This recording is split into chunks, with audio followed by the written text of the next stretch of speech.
sets the scene. Just over 3 months ago, the unforgettable images of the Oklahoma City Thunder and the parade in downtown OKC. So much celebrating and so much to celebrate because of the 2025 NBA championship right here in Oklahoma City. The euphoria was there. You could feel it.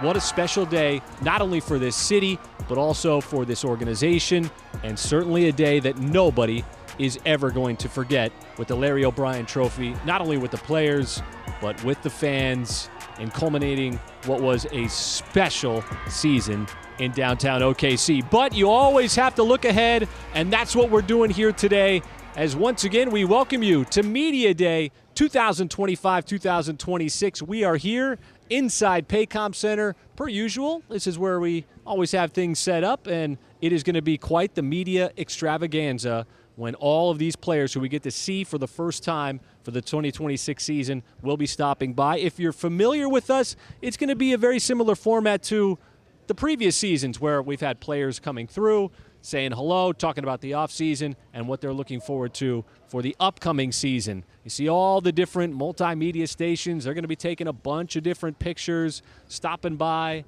having to go to the press conferences, various interviews. But here we are, maybe the most important station of them all, where I've got all my guys, I've got the cast of characters here, and we're going to be talking with you over the next couple hours and talking to these players. I have got myself, Chris Fisher, to my right. I've got radio voice Matt Pinto. Matt, welcome back. Good to be here. Yeah. Good to be here. Yeah. My main man, Michael Cage, sitting right across from me. Michael, how we doing? I'm doing great. I'm still riding on that float on that parade, too, in my head. I'm just, loving it. One of those things you're never going to forget. Never forget. Never forget. Royce Young, how we doing, my man? I'm doing fantastic. It's amazing to be back at another media day. Always feel fortunate to be, but it's also kind of surreal because this was a shorter off season than usual, so it feels very expedited to be back here already. This is year number 18 in OKC. Hard to believe. And another media day where we get to celebrate a new team, a new chapter. It has been a short book so far. It's been a small book for this OKC organization, this OKC team. But there is so much to look forward to, obviously, with what happened last year. So much to look forward to going into 2026. Yeah, and I think that the thing that is striking as we look around, as the players will begin to filter through today, is the continuity this team will take from a season ago and really the last few seasons. I think it's a rare opportunity to play with guys that you went through battles with and experiences with a season ago that are invaluable. That will absolutely be supported for this team in whatever comes its way this season, I think. Well, I think obviously last season your resilience got tested. Mm-hmm. And you always hear that word. I know it gets thrown around loosely, but resilience is tested almost every game. And I thought that they did a great job of showing that resilience all season on into the playoffs, and then eventually becoming the NBA champions, which is really remarkable. As you mentioned, Chris, season 17, you're NBA champions.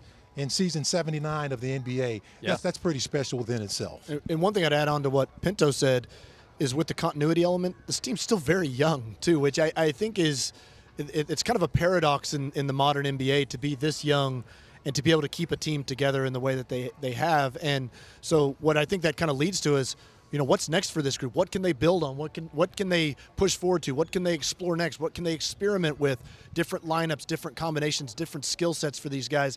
There's still so much to be uncovered with this group, which I think makes this season, with everything that they've already accomplished, very exciting for this season too. It always, Chris, is the pursuit of continued improvement. That's the way this organization has run its business since the inception, and that will continue this season.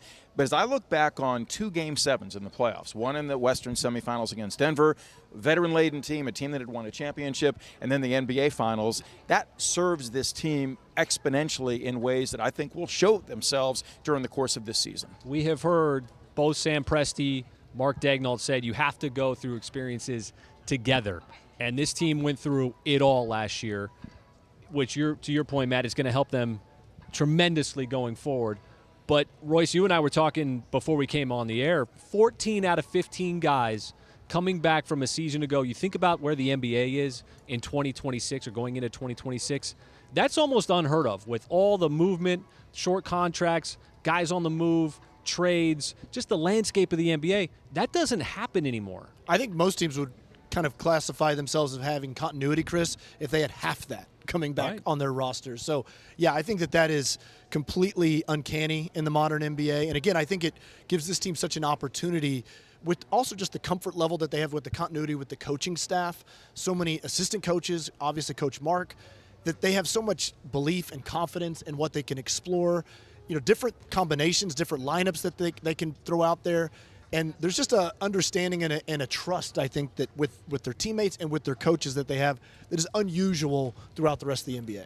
Yeah, and I think, Royce, too, to add to your point, with 14 guys coming back, I don't think there's a single guy on the roster that's saying, I didn't get out there on the court last year. Great point. And I wasn't able to make an impact. Yeah. And that guy comes back, one of those 14s with a lot of experience this year. I think the other thing is that while there's this continuity, we have to remember that Chet and Ihart, for example, played very few regular season games together last season, so there's still exploration as to how they improve in tandem and how that impacts this team moving forward. That jumps out at me right away because I think the thing that is forgotten about last season's iteration into this season, this team had injuries the entire year. Great point. Until the playoffs. So there's a lot to still discover about what these guys are about as they continue improving and growing. I was thinking the same thing as you were talking, Matt, that you can't overlook the fact that Chet missed, 3/4 of the season. Yep. Isaiah Hartenstein missed the first 2.5 months of the season. You never know what's going to come, God forbid, throughout an NBA season. That's why depth is important. It's important because there's 82 stinking games. How about and there's 83? a lot How of about travel. 83 for the Thunder? Yeah, no. So 83 last season, that's right. And then who knows what comes beyond that. So, you need depth just from just the fatigue and the mental fatigue element, but also just the injury element. Some stuff minor, some stuff major. And to be able to have a roster that you can tap into and play different guys in different positions, whether you need to go small ball with J-Dub jump and tip and play in center for a week and a half or something else. This team just has that kind of elasticity to it that also with the continuity element, Chris, that is very unusual.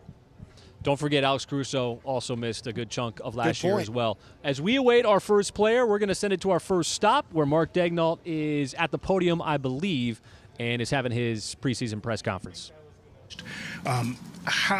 Does that change anything about how you approach this process from a mental standpoint? From the fact that you're defending champs, you got an established roster, everybody's gunning for you, you've got the national television appearances, all of that stuff. The circumstances are always changing year to year, and even within the season.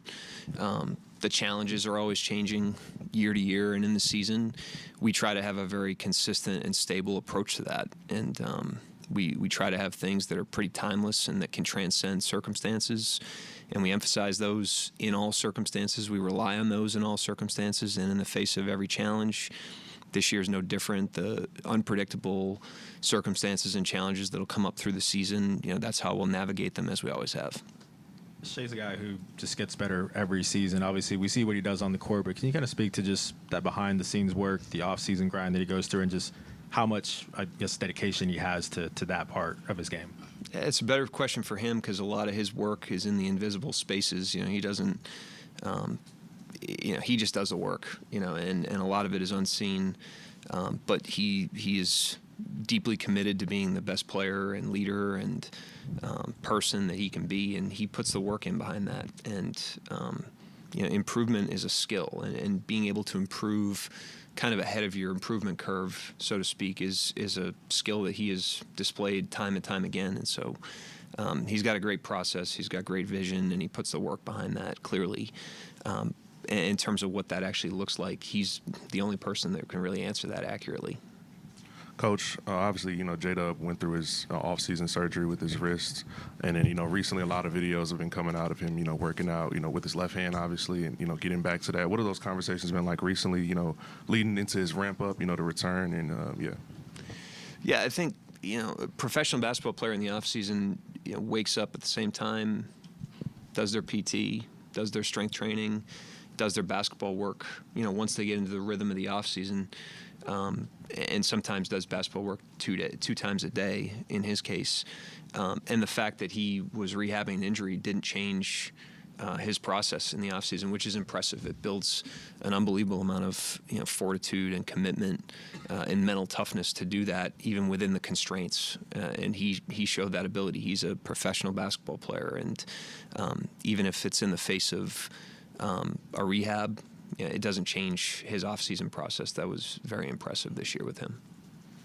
Yeah, Mark, how has Mark Daigneault's life changed since winning the NBA title? Not much, to be honest with you. Not much. You know, you're in the cycle of the season, cycle of the off season. You know, the season ended and we had the draft, we had summer league, we had to onboard new players. Players got into their off season stuff, and the majority, you know, the only changes my life's taken on is with our kids and our family. You know, we have a young family and they're growing, but that's been the most change that I've experienced. No, people don't bother you more in town or recognize you, or people back home or any of that stuff? Yeah, that's definitely happened the last couple of years, but that doesn't change your life. So. You've always talked about this group is uncommon in terms, I guess, of maturity and everything else. Any concerns, because a few more commercials coming their way, promos for the networks, things of that nature. Any concerns that, do you change anything about how you approach camp or anything? Is it just like another camp had you not won it? Anything different about this camp? Yeah, like I said, the circumstances and the challenges are always changing. You know, and a month into the season, the circumstances will change and the challenges will change, and that's just the flow of an NBA season, and you know, it's pretty unpredictable as to where that'll go. What is predictable is the solution to it and the things that we're going to rely on. You know, we've always relied on being very present. We've always relied on stacking the days. We've always relied on continuous improvement and an emphasis on the things that kind of transcend circumstances. And that's really where our focus has been and is and will continue to be. And you've got a full roster back. You just won the title. How easy is it to say what we're working, or are you constantly looking to change? I mean, how much do you change or look to add, or with the roster was virtually the same players you had last season? Yeah, a lot of the faces are the same. The team is always changing. You know, as the league evolves, as players evolve, as we evolve as a program, we audit. You know, every offseason we audit player development. We audit the offense, the defense, our way of doing things. We're constantly looking for ways to improve. We're going to make those adjustments coming into the season and continuously look to improve all those things into the season. One thing that we have to caution against is assuming that anything from last year carries over. You know, we obviously did a lot of things really well last year, even in our process, and it's important that we get very present, rebuild those habits, and reinvest in those fundamentals, and not take anything for granted, as we do every year. Coach, you saw, you know, you guys locked up Chet and all three of the guys, obviously, but, you know, Chet, you know, you guys were able to lock up. You know, go from him not playing his rookie year and to see where, you know, obviously we've seen him grow on the court, but where would you say you've seen him grow most as like a leader or even off the court as a you know, man in general over the last 2 years? Yeah, I mean, we constantly try to encourage our guys to grow through their experiences. The NBA life is rich with experiences, and some are positive and some are challenging, and he's had his share of both. But the thing I'll say about Chet is, as well as many of our guys, but certainly Chet, is he's grown through his experiences. You know, he's been in some tough spots, obviously, and faced some challenges young in his career, and he's grown through those. And then he's also had pretty potent success and shown to be very high impact, and he grows through that. You know, and so that's skill. It's really a skill, you know, to be able to grow through whatever's going on is how you improve. And that's why he's continued to improve, and that's why we're so optimistic about, you know, his future, as well as, like I said, many of the other guys on the team. Mark, this morning we got the news about Kenrich having a procedure in the left knee. I know you can't tell us all detail, but if you have anything more than that, or what happened to him, can you tell us that? No, I mean, he's having a procedure today, and we'll update you guys as appropriate, but we have nothing more than what we released. Mark, during the finals, you talked a little bit about fans coming up to you and having different ideas. What's the worst and best idea that you've heard from, like, a fan? I can't recall right off the bat. I mean, the fans in town, the one thing I'll say is, to Barry's question and that question, everyone's been just so supportive of the team. I've always said the fan base puts the wind at our backs, and I'm so excited that our fans are as excited as they are about this team, and it gives us a great sense of responsibility as we start another season. But we certainly appreciate our fans, can't wait to get back around them in the game setting. And that is head coach Mark Daigneault in mid-season form with his preseason press conference. And here we are inside Paycom Center. Media Day 2025-2026. You see this open chair here. We're still awaiting the arrival of players, and they're slowly starting to filter their way in to the various stations here inside the building. There is A.J. Mitchell. Of course, was a rookie last year going into year number 2. We're going to be talking to him and many more players on this roster. But going back to what Mark Daigneault was saying, it was interesting because it was bringing me back to last year and all the different things that he says. And it's a dichotomy in a lot of ways at play because the approach and the messaging that you could just kind of hear it. It sounded like a January press conference from Mark Daigneault. That stuff stays consistent. But at the same time, he's talking about all the different things that you have to adjust to during the season. It's a little bit of a push and pull there, but it's something that the Thunder have done extremely well. Yeah, I think that his point is that there will always be different variables, always. It's ever-changing. Circumstances arise, and you have to really trust your process, trust the things that are tenets for you and are principles that you allow to guide you through every day of a season. The thing I loved last year, guys, was in the playoffs, this team verbalized, we want to win the off days. If we're winning the off days, we give ourselves the best chance to be successful in postseason play. And I think that defines who they are. And Mark echoes that all the time. But I want to be real. Like, I was really disappointed. Nobody asked him, are you more excited about training camp or the Bruce Springsteen biology movie coming out here in the next couple of weeks? We need to hit him with that when he's here, guys. Yeah. Huge Springsteen fan. Yeah. Well, I think, too, Mark does a great job of just taking his time when people ask him pressing questions like, do you look, I think one question was asked during his presser, do you change anything? Mm-hmm. And great answer I thought he brought up is that, it's always changing. The players are changing.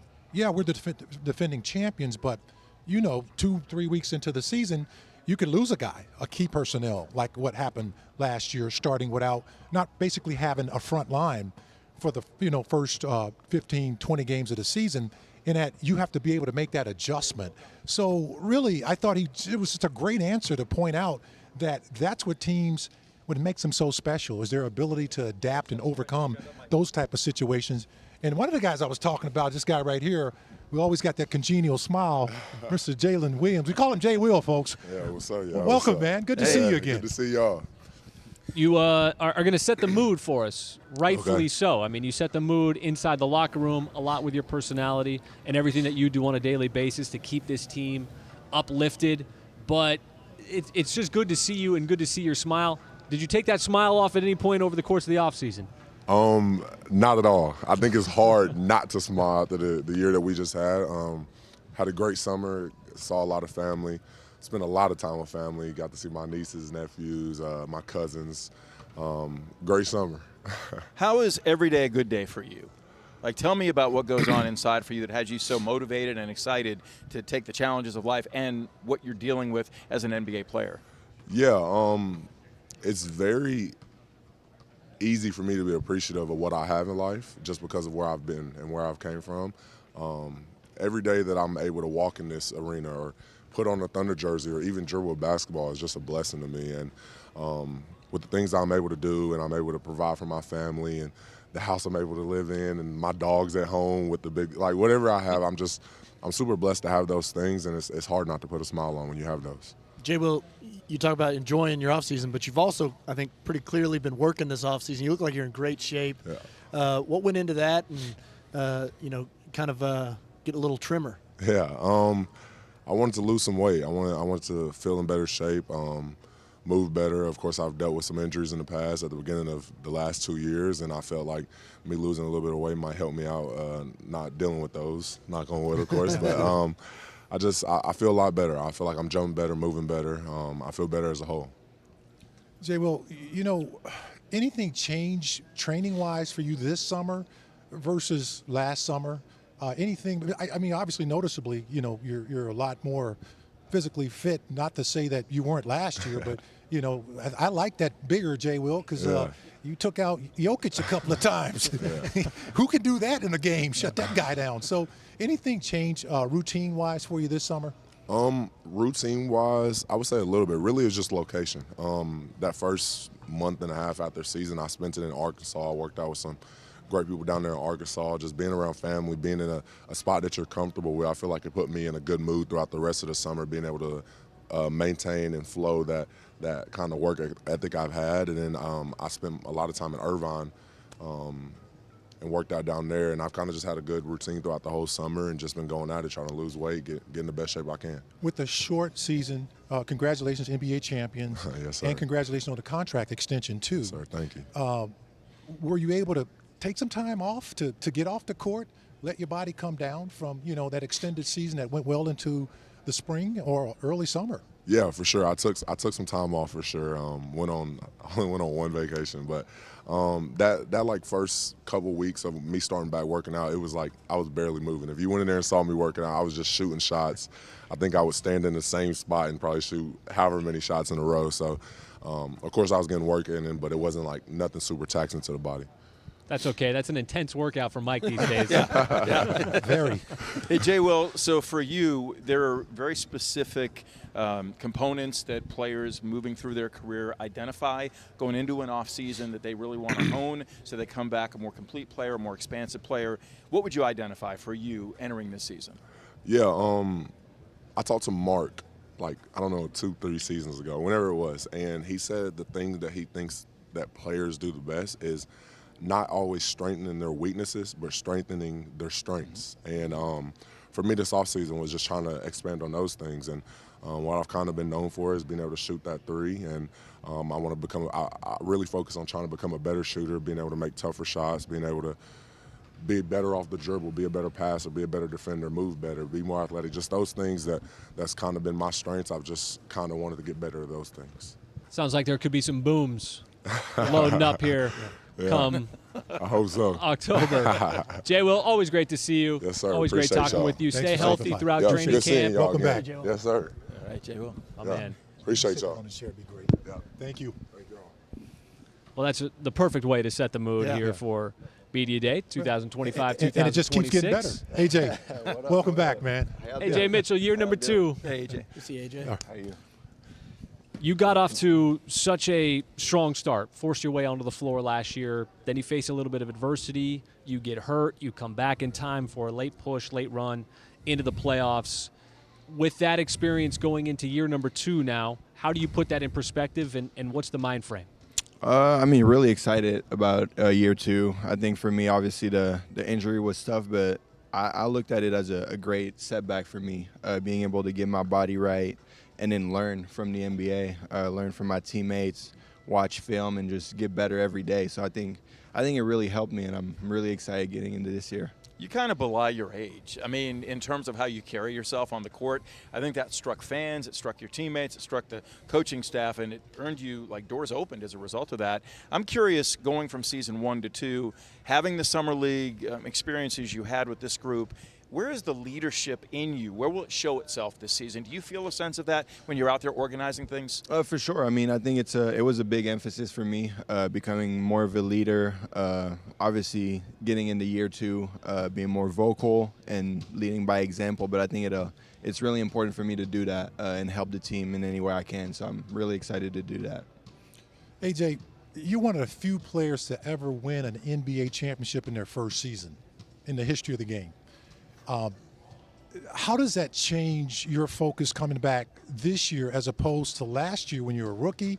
Obviously, you came with a lot of experience out of college, but what's the next challenge for you? This is only your second year in the league. What do you feel the next challenge is for you with all that you saw and was a part of last season? I think the biggest challenge for me is just to get better. I think I had one good year. I think it was an amazing experience for me winning a championship my first year, but I think it just made me more hungry for more on a personal side, but as the team side as well. So I think as a team, I think we want to keep competing, keep doing what we're doing, and for me, it's the same thing. I want to get better, compete with my teammates, and do what I have to do. AJ, I wanted to ask you, Matt talked about how you kind of forced your way on the floor with your style, smooth lefty, making great decisions, smart with the basketball. But you also surprised a lot of people with how good of a defender you were already as a rookie. But that's an area, a lot of times as a rookie, you're kind of just playing on instinct. But now you start to kind of learn tendencies of other players. How can you improve yourself as a defensive player this year? I mean, learning from my teammates. I think we have a great defensive team.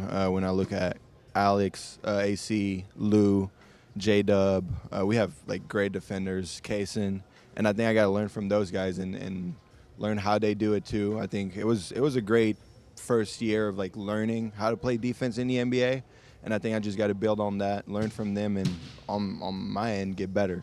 We don't know Nikola Topic yet as a player. You got to know him quite a bit this summer, playing with him. How did you guys complement each other? What do you see in his game you're excited to integrate into this group?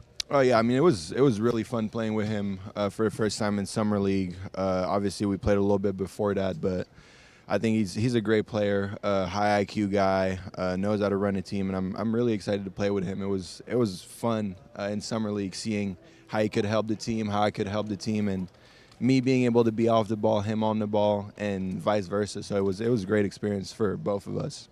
Has it dawned on you, AJ, that you join a very long list of two-way guys that have ultimately earned their way onto this Thunder roster and into bigger roles, whether it's Aaron Wiggins or Lou Dort, and now you? I mean, there's a nice list there, and you're sort of next in that line.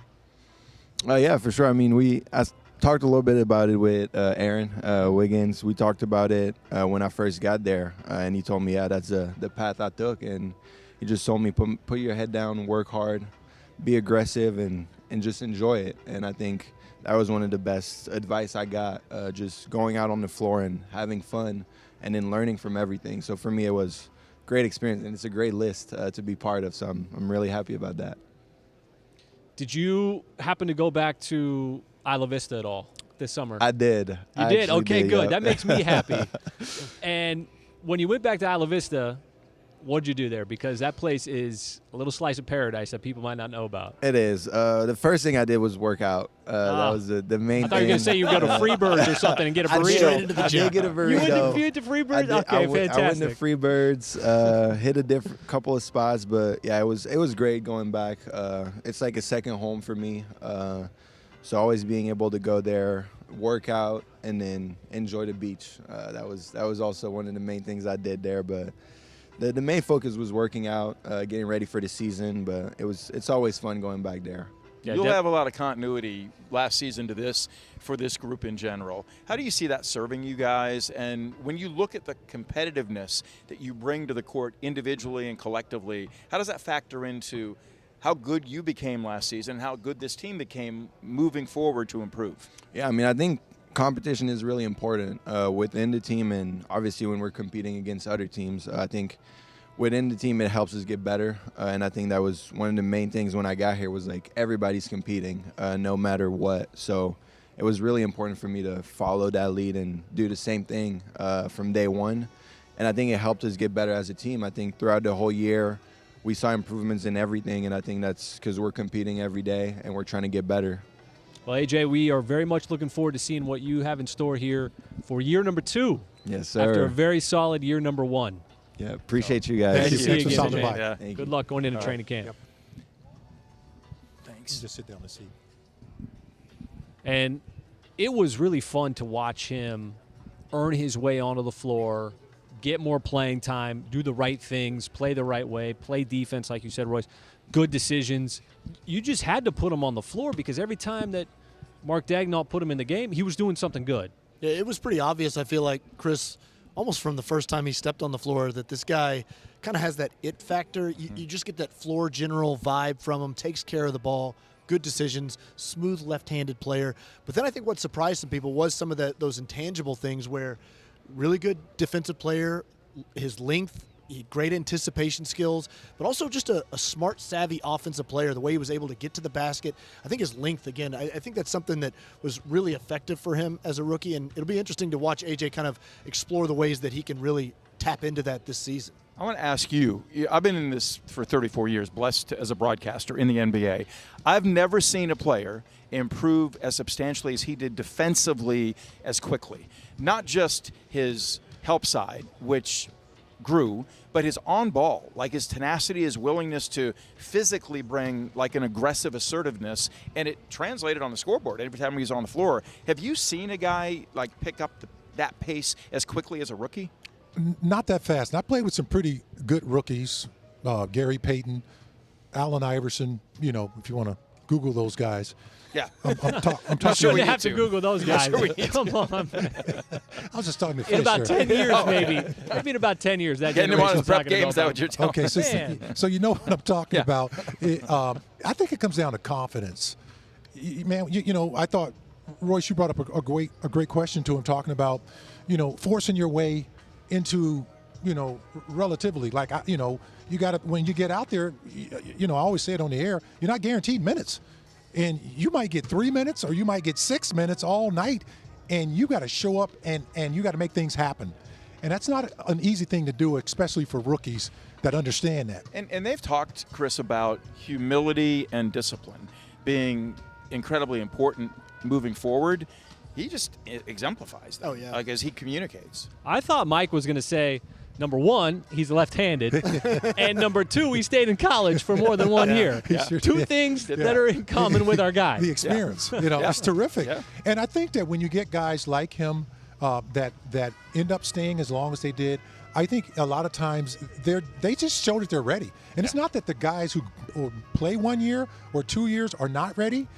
Sometimes, there's a benefit for guys like that too, where they can just pick up things and keep moving. And I thought he played with confidence. He played with poise. He didn't force shots when he got on the floor. He moved the ball. He got the ball up floor.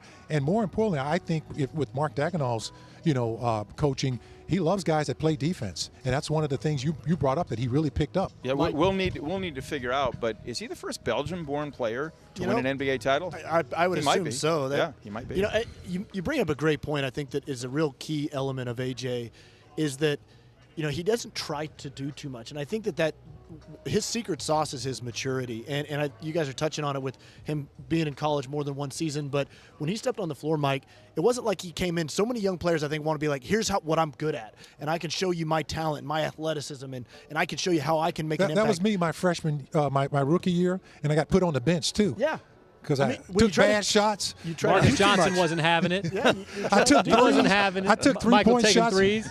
Yeah. Get Cage out of there. You But don't you're have right. to. Yeah. But you can just step on the court, and again, it's kind of you tap into what your strengths are, and then that's what so many players, and AJ was talking about learning from some of these other guys that they've done so well. Cason Wallace is a great example of that. He's expanded kind of slowly throughout his game as he's explored.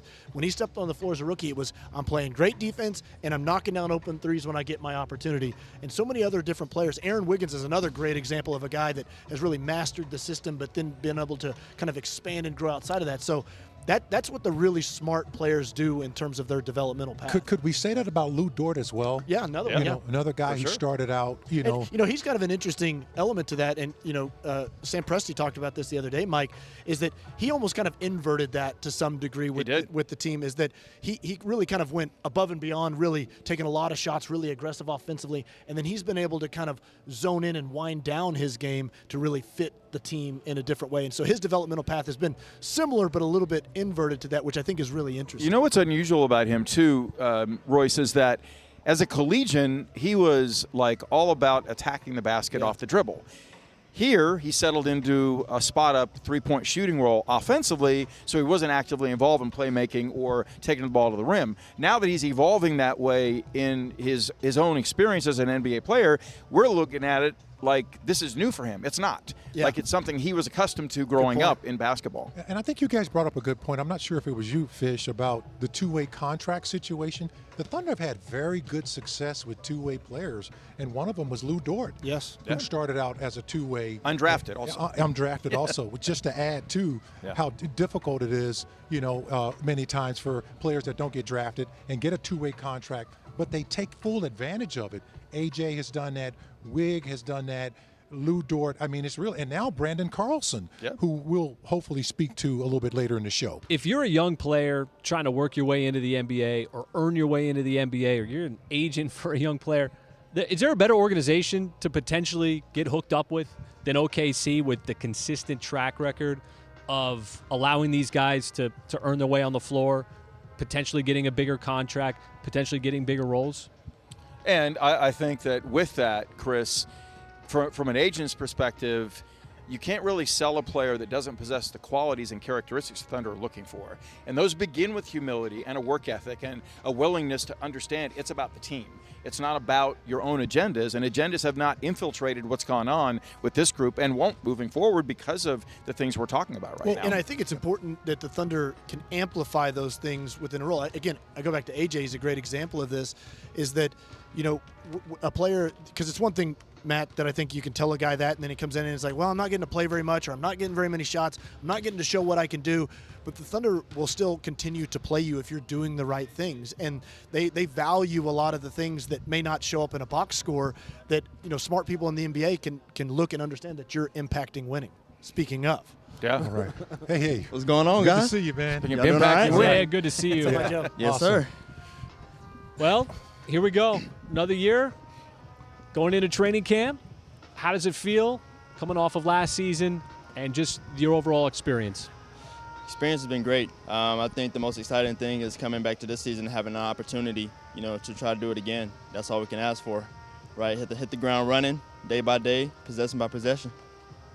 Has the focus for you changed, Isaiah, from, say, this training camp versus last year's training camp? Oh, now, obviously, you're NBA champions, which is, congratulations, that's remarkable within itself.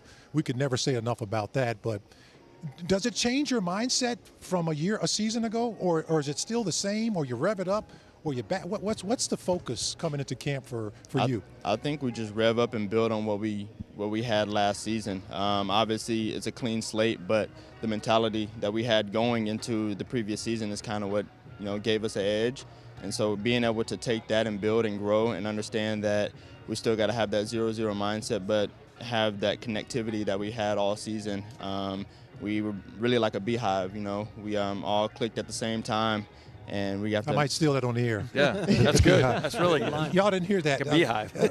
you gonna give me my shout out? No, I don't need it. Yeah, make sure that there's a little works cited note at the bottom. I don't need it. Hey, Isaiah, copyright. You got a copyright on it.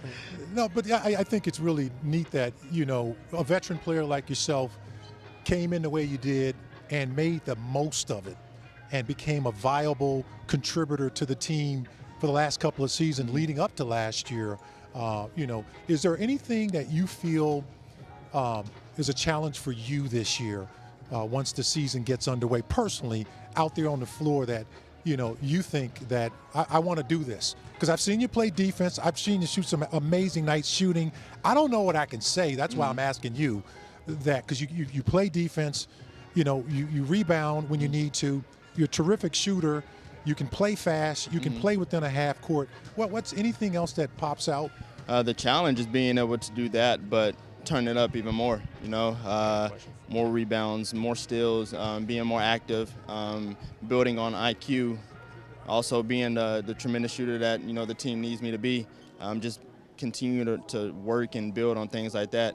I would say that's the challenge, but the organization here and the fact that we got guys that put in the work, it makes it easier. Isaiah, the shooting is the glamour part of it, but defensively, there's a certain mentality with this team. And Michael and I, we talk about every single play, and there are plays where you stick your nose in the key and you take charges. Yeah. And you are not afraid to get absolutely steamrolled by bigger, larger players. Do you ever have moments when contact's coming and you're like, oh man, here we go? Like I'm about to absolutely get trucked? Because it happens.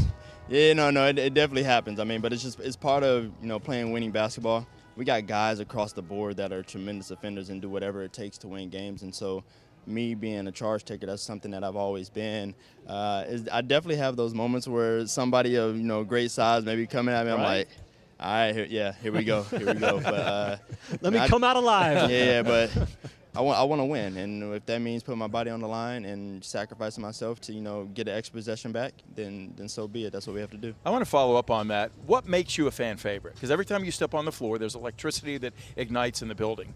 What is it specifically about what you bring that you feel like connects with this fan base? I don't know. I feel like you got to ask the fans that one. I'm just here to hoop. No. I'm saying the mirror is like right in front of you. Like you're a fan of the game. What is it you feel like you bring that would excite people that really enjoy this game of basketball. Do you know that? Do you feel that energy when you go up to the table and you step in the game and all of a sudden it gets a little bit noisier? Cheers. I've seen it too, and I got my headset on. Yeah. Maybe my shooting. Being able to knock down a three. I think that's a lot of people in this game want to be able to knock down threes, and especially at a high rate. I'm fortunate enough to have the green light to take kind of whatever three that the team allows me to take, and so maybe just when they know I come in the game, they know it's about to go up.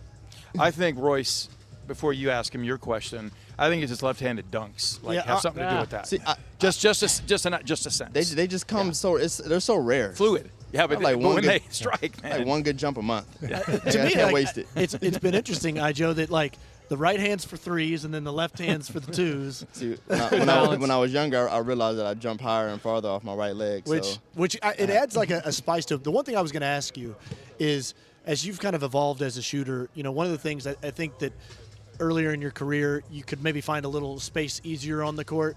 Now when you step on the court, the scouting report, you can see the spidey senses going off for every defensive player of all right, we got to know where he's at.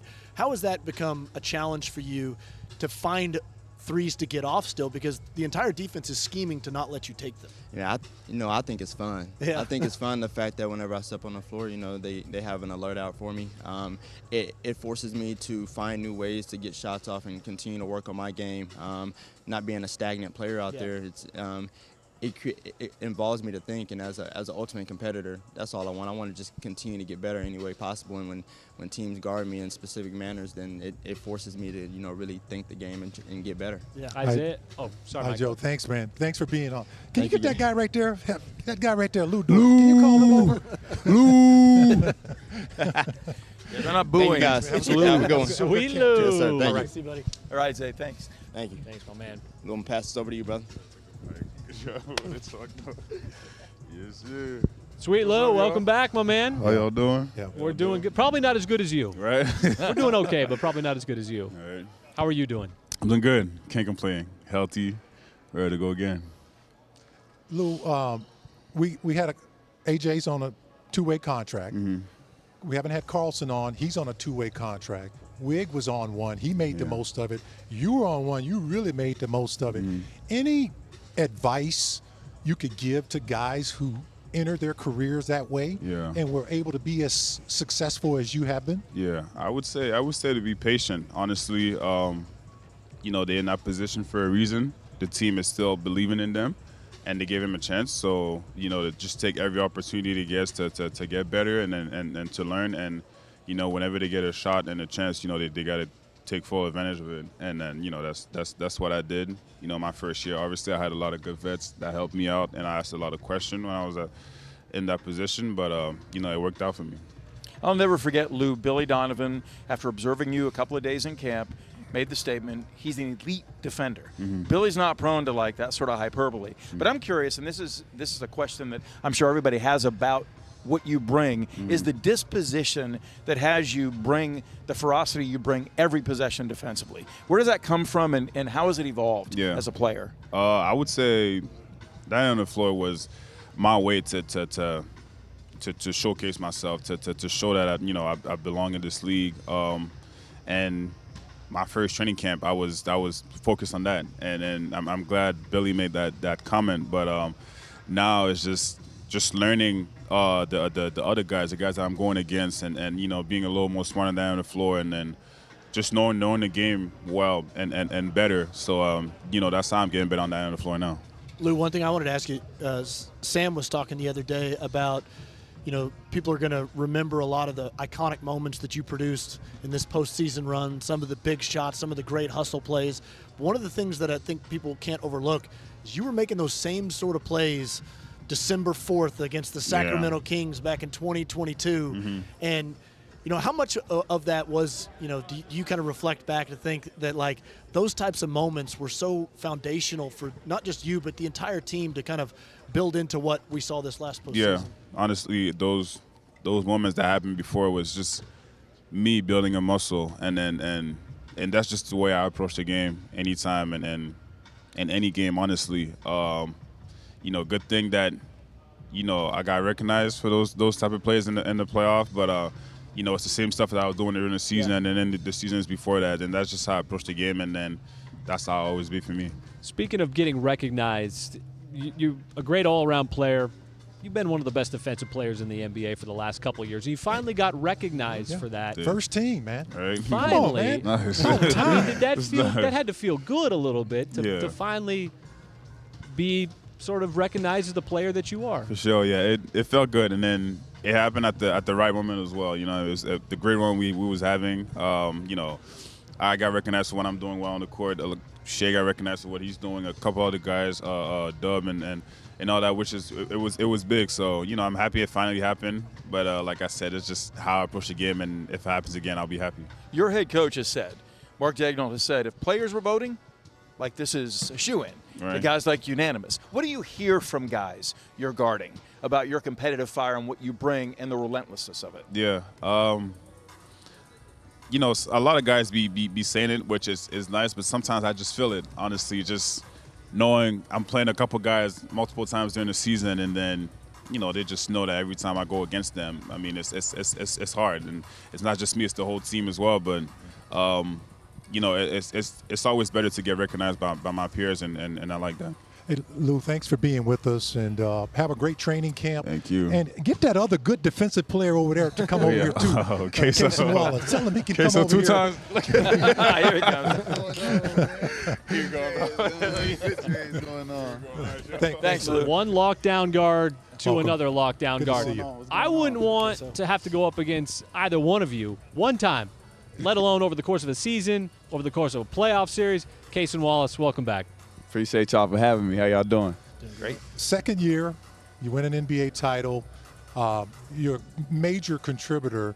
How did all of you just manage all this, only being in the league for just a couple of seasons?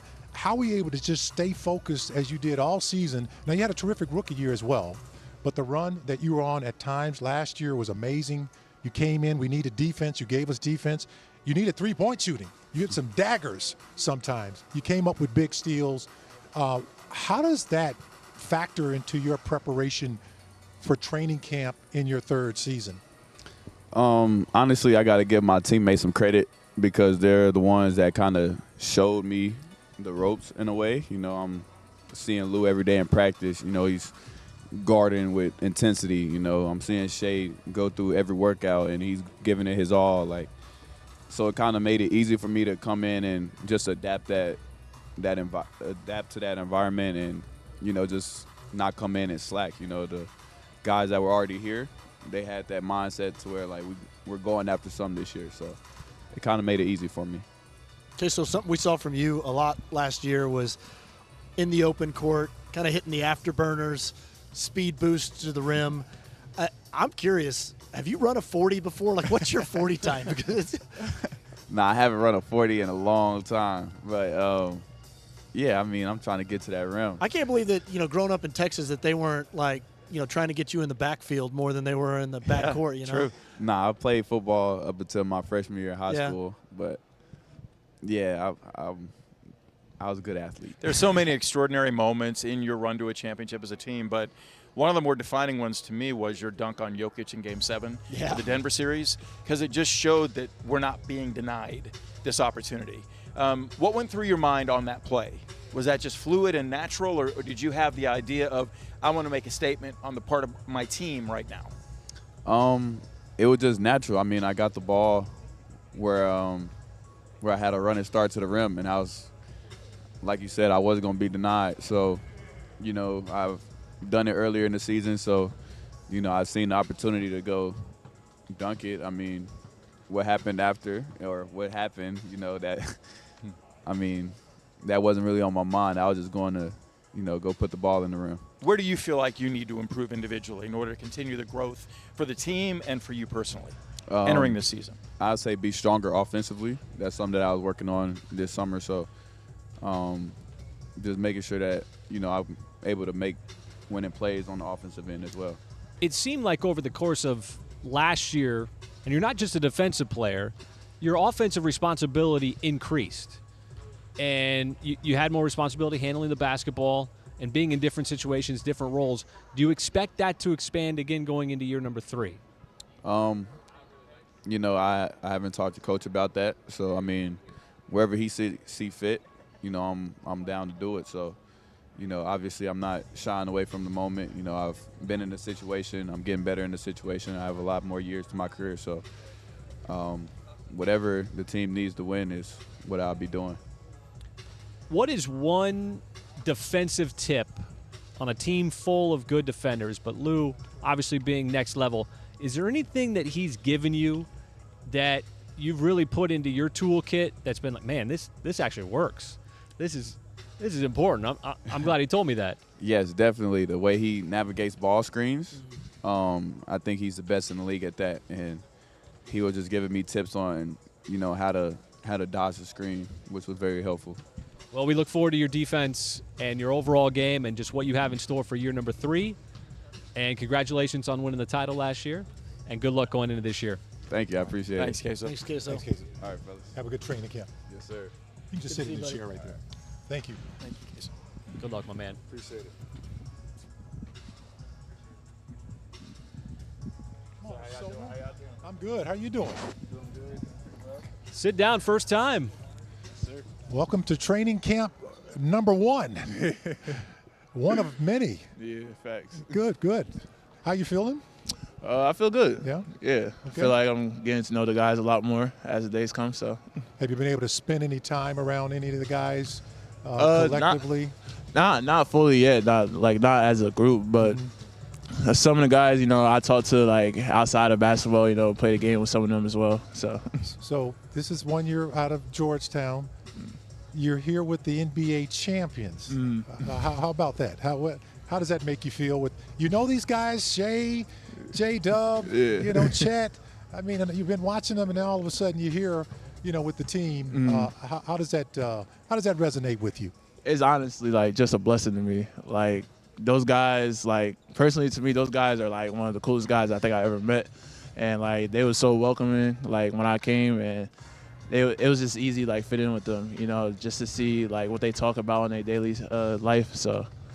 It was easy to fit in with them. One of the impressions, Thomas, you've made is that you're a really positive person. You bring that. There's sort of this personality boost you brought to off-season workouts, and obviously you go through now the rehab off of a torn ACL. How will you maintain that composition as a human being in order to push through and fight through and push into what is basically a redshirt season for you before you start as an NBA player? It's like how you started the question, like stay positive. Like that's like my own personality. Like I got that from my mom, and I just like been sticking with that throughout like my whole lifetime. And I just like throughout this whole rehab process, I know I gotta stay positive because in order to get back where I need to be at, I need to put in all the work. So that's what I just gotta do. Thomas, one of the things I was going to ask, just to build on what Matt just did, is you also have the kind of unusual opportunity to lean on guys that have been through something similar to you. Chet obviously had that happen. Nikola last season, same injury. Obviously your experience, everybody's experience is different, but you've seen other players go through a redshirt season to this extent and come out on the other side and had an extremely positive experience. How can you lean on them? Those guys, they just tell me, just to stick to the process, just trust what the trainers are telling me, because they've been through it before. So it's not like they're gonna tell me the wrong thing. Yeah. So just bust my behind in rehab every day and just try to get better as the days come. And then fortunately, I'll be back on the court sooner than later. Yep. Guys, any more? Yeah, what's the framework of your game that you're excited to have Thunder fans ultimately experience? What do you feel like you'll bring that will be additive to this team? I think a lot of hustle, a lot of excitement, try to get the crowd into games. Just be able to produce what the guys need me to do, do whatever the coach needs me to do, be the hard-nosed kid who just wants to work hard and just find any way how to get on the court. Well, Thomas, congratulations on getting drafted. Welcome to Oklahoma City, and good luck on your rehab and getting through year number 1 here in the NBA with the Oklahoma City Thunder. Yes, sir. Thank you. All right, thank you. Y'all. Thanks, Tom. Appreciate you. Thanks, Thomas. You can just give that to Brandon. Reese? Brandon Carlson, come on in, my man. Take a seat. welcome to another year, Thunder basketball here in OKC. How was the offseason? It's great. I was able to spend some time with friends and family, enjoy some time off, but I'm excited to be back now. Well, congratulations on the two-way contract. Thank you. And obviously, watching you play last year, I was really impressed with how much every time you stepped on the floor, you had such poise. You played with confidence, no matter what minutes you got. I still go back to that Cleveland game and earlier in the season where it was a little bit of payback for them, and everybody was texting me because we weren't working that night. It was a national TV game. And they were saying, "Who is this Brandon Carlson kid?" I said, "Keep watching him. He's good." And it was kind of like your breakout game. And it seemed like you just never turned back from there. You just can't continue to stay focused. What gives way to allow you to do that with the way you came to the Thunder after being with the Raptors and then just latching on and not letting go here? Yeah, I think a big part of it is obviously just the group of guys I'm around, the coaching staff. I think the confidence that they instill in all their players and just tell you to go, just play your game. They don't try to change too much, control, micromanage so many things that they just let you to go out and just go do what you got to do. So I think that's just a huge part of it of, when you're out there, you don't have to worry about, okay, I got to be here, I got to do this and that. And then as well, just so much of the, repetitions in practice and the high intensity work and playing a lot when you aren't getting the opportunity in the games, so that when you do get called, that you are prepared. Brandon, how do you generate trust from your teammates in what your game is so that when you're open and you're an excellent spot-up big man that creates major problems for the defense, also a guy that can rim protect, you showed that a season ago, but how do you generate that trust with your teammates when you're open to get you the ball in rhythm and that you do deliver? I think the biggest thing is just shoot it. Whether or not it goes in or not, I think, for someone like Shai, for example, who is going to have a lot of attention on him when he gives you the ball, and it's kind of expecting you, if you're open, shoot the ball. And so I think that's, just a big part of it of just just taking the open shots and you have them, whether or not they're going to fall eventually if you're missing or making them. So when you're shooting it with confidence, I think that's what, gives your teammates the confidence, okay, I can trust him to get in the ball, he'll make the right plays. That's one thing that stood out to me about you last year, and when you would get in games, you weren't afraid to let it fly. Yeah. At any point, you were wasting no time. Definitely, no shot. If I get an opportunity, it's going up, and we always just joke around. It's a 7 foot. It's it's kind of hard to feel like someone's there to contest the shot. So people are like, "Oh, you maybe should pass." I'm like, "Oh, but I felt open." I'm always open when I tower over everybody. Mike Cage knows how that feels. Brandon, were you always a good shooter, man? Take us back to maybe high school. Were you a good shooter in high school as well? I know you spent 4 or 5 seasons at the University of Utah. Yeah. And you were a shooter in college. I know that. But take us back to how you became such a knockdown shooter. Yeah, I think I shot the ball a little bit in high school. I'd probably maybe shoot a 3, 1 or 2 a game, maybe probably around 30%.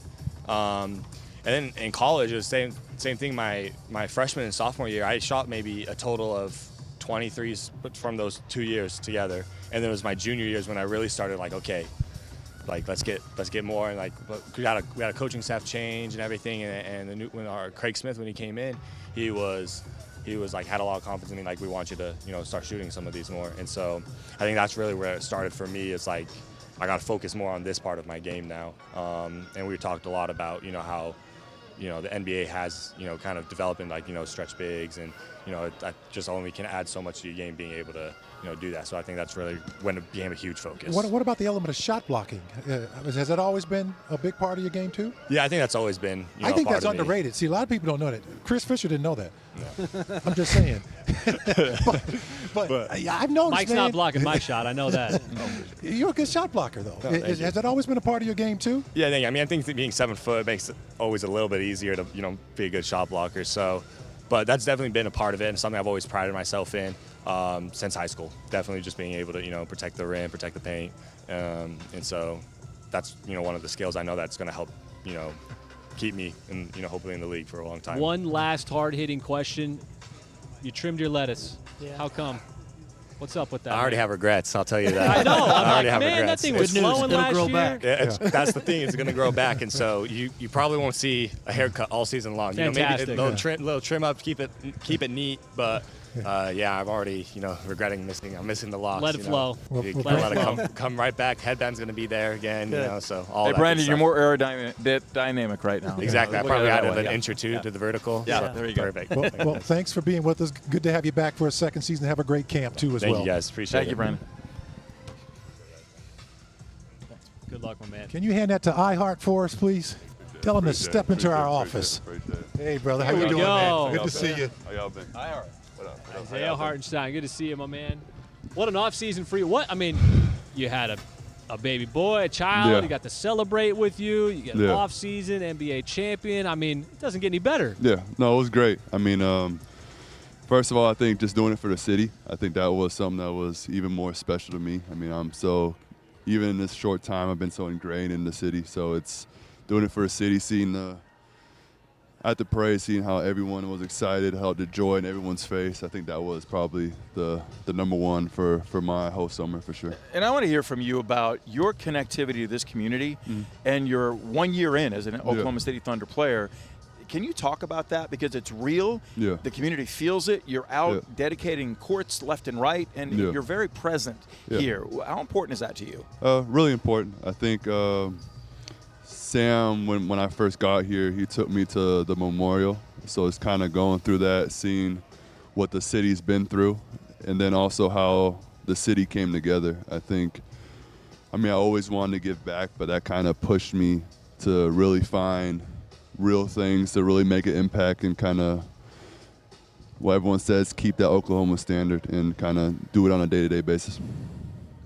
Last year wasn't necessarily easy for you, I would say. I mean, you're joining a new team, new city.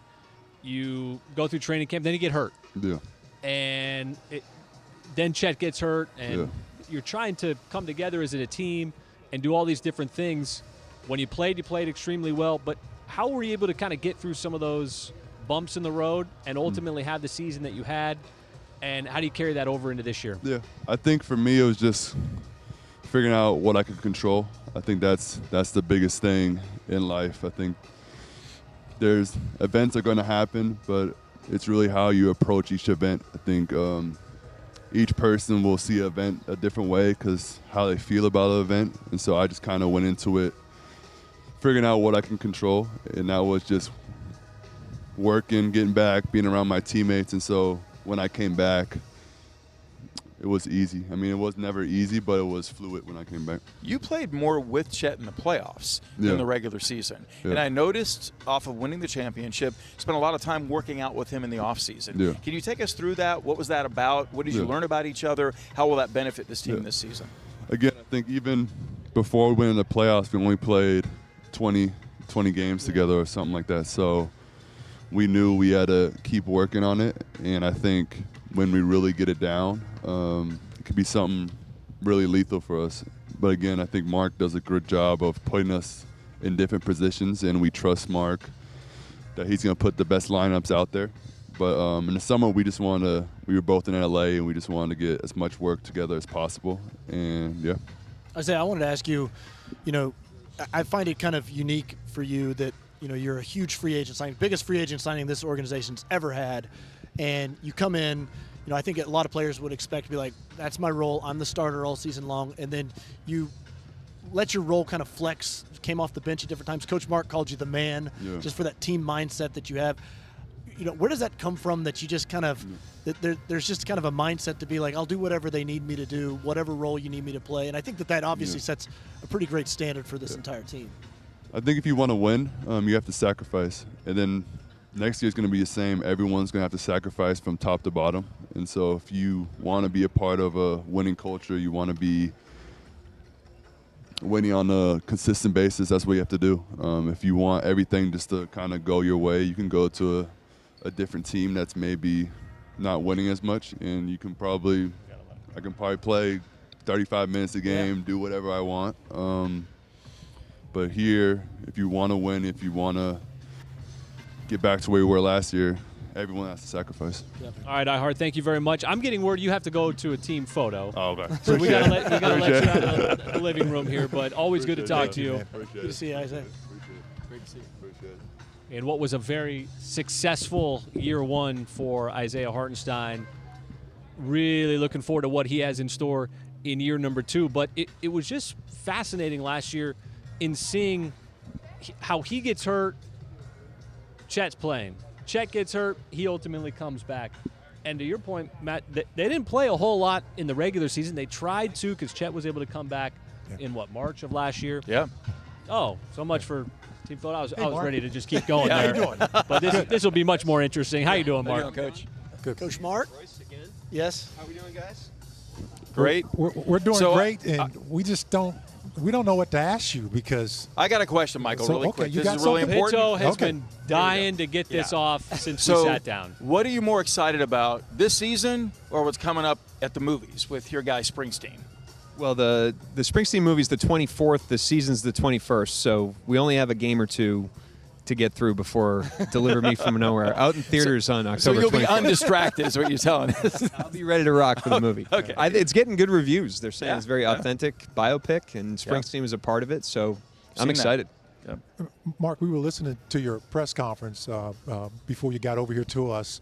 I'll try not to be redundant, in terms of the summer and things that you wanted to just kind of step away from. But is there anything that you told yourself when the team won the championship, Game 7, congratulations, really remarkable playoff run, that I need to, do this summer and prepare myself for the next season in such a short window, though?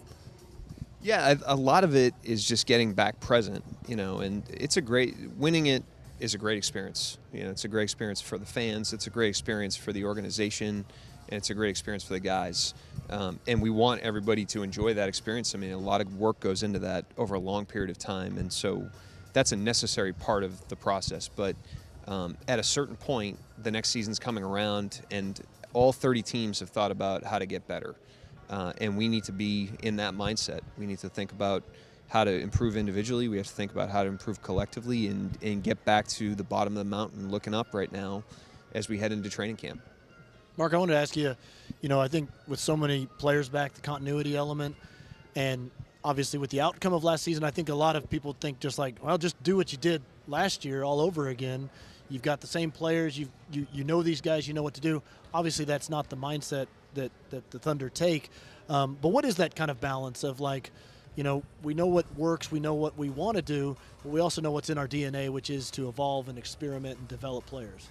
Yeah, I mean, body of work matters, and the strengths of the players matters, and to neglect that would obviously be foolish. But we audit our system every year, we audit our program every year, we audit each one of our players' games, and look for opportunities for everyone to improve, and then we come up with a plan going into the season to try to evolve and to try to test some of those things, knowing that they're not always going to land perfectly, and there's going to be a lot of unpredictable things that we can take advantage of along the way as well. But that's an ongoing process. That it has nothing to do with the way that the last season ended, whether it's obviously last year we won the championship or any other year.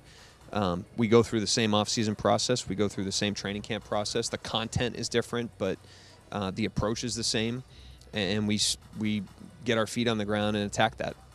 Mark, so much of our discussion that really stems from what you guys say is the players going through experiences and learning through different things, and particularly in the playoffs. But I would assume that if I know you, probably applies to coaches too. I mean, you kind of got to go through those battles together, and you're a relatively young coach that's probably pretty early in your coaching career.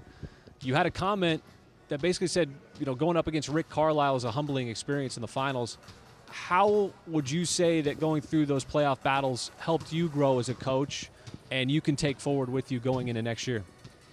Every playoff game is a battle, and an emotional takes an emotional toll on the team.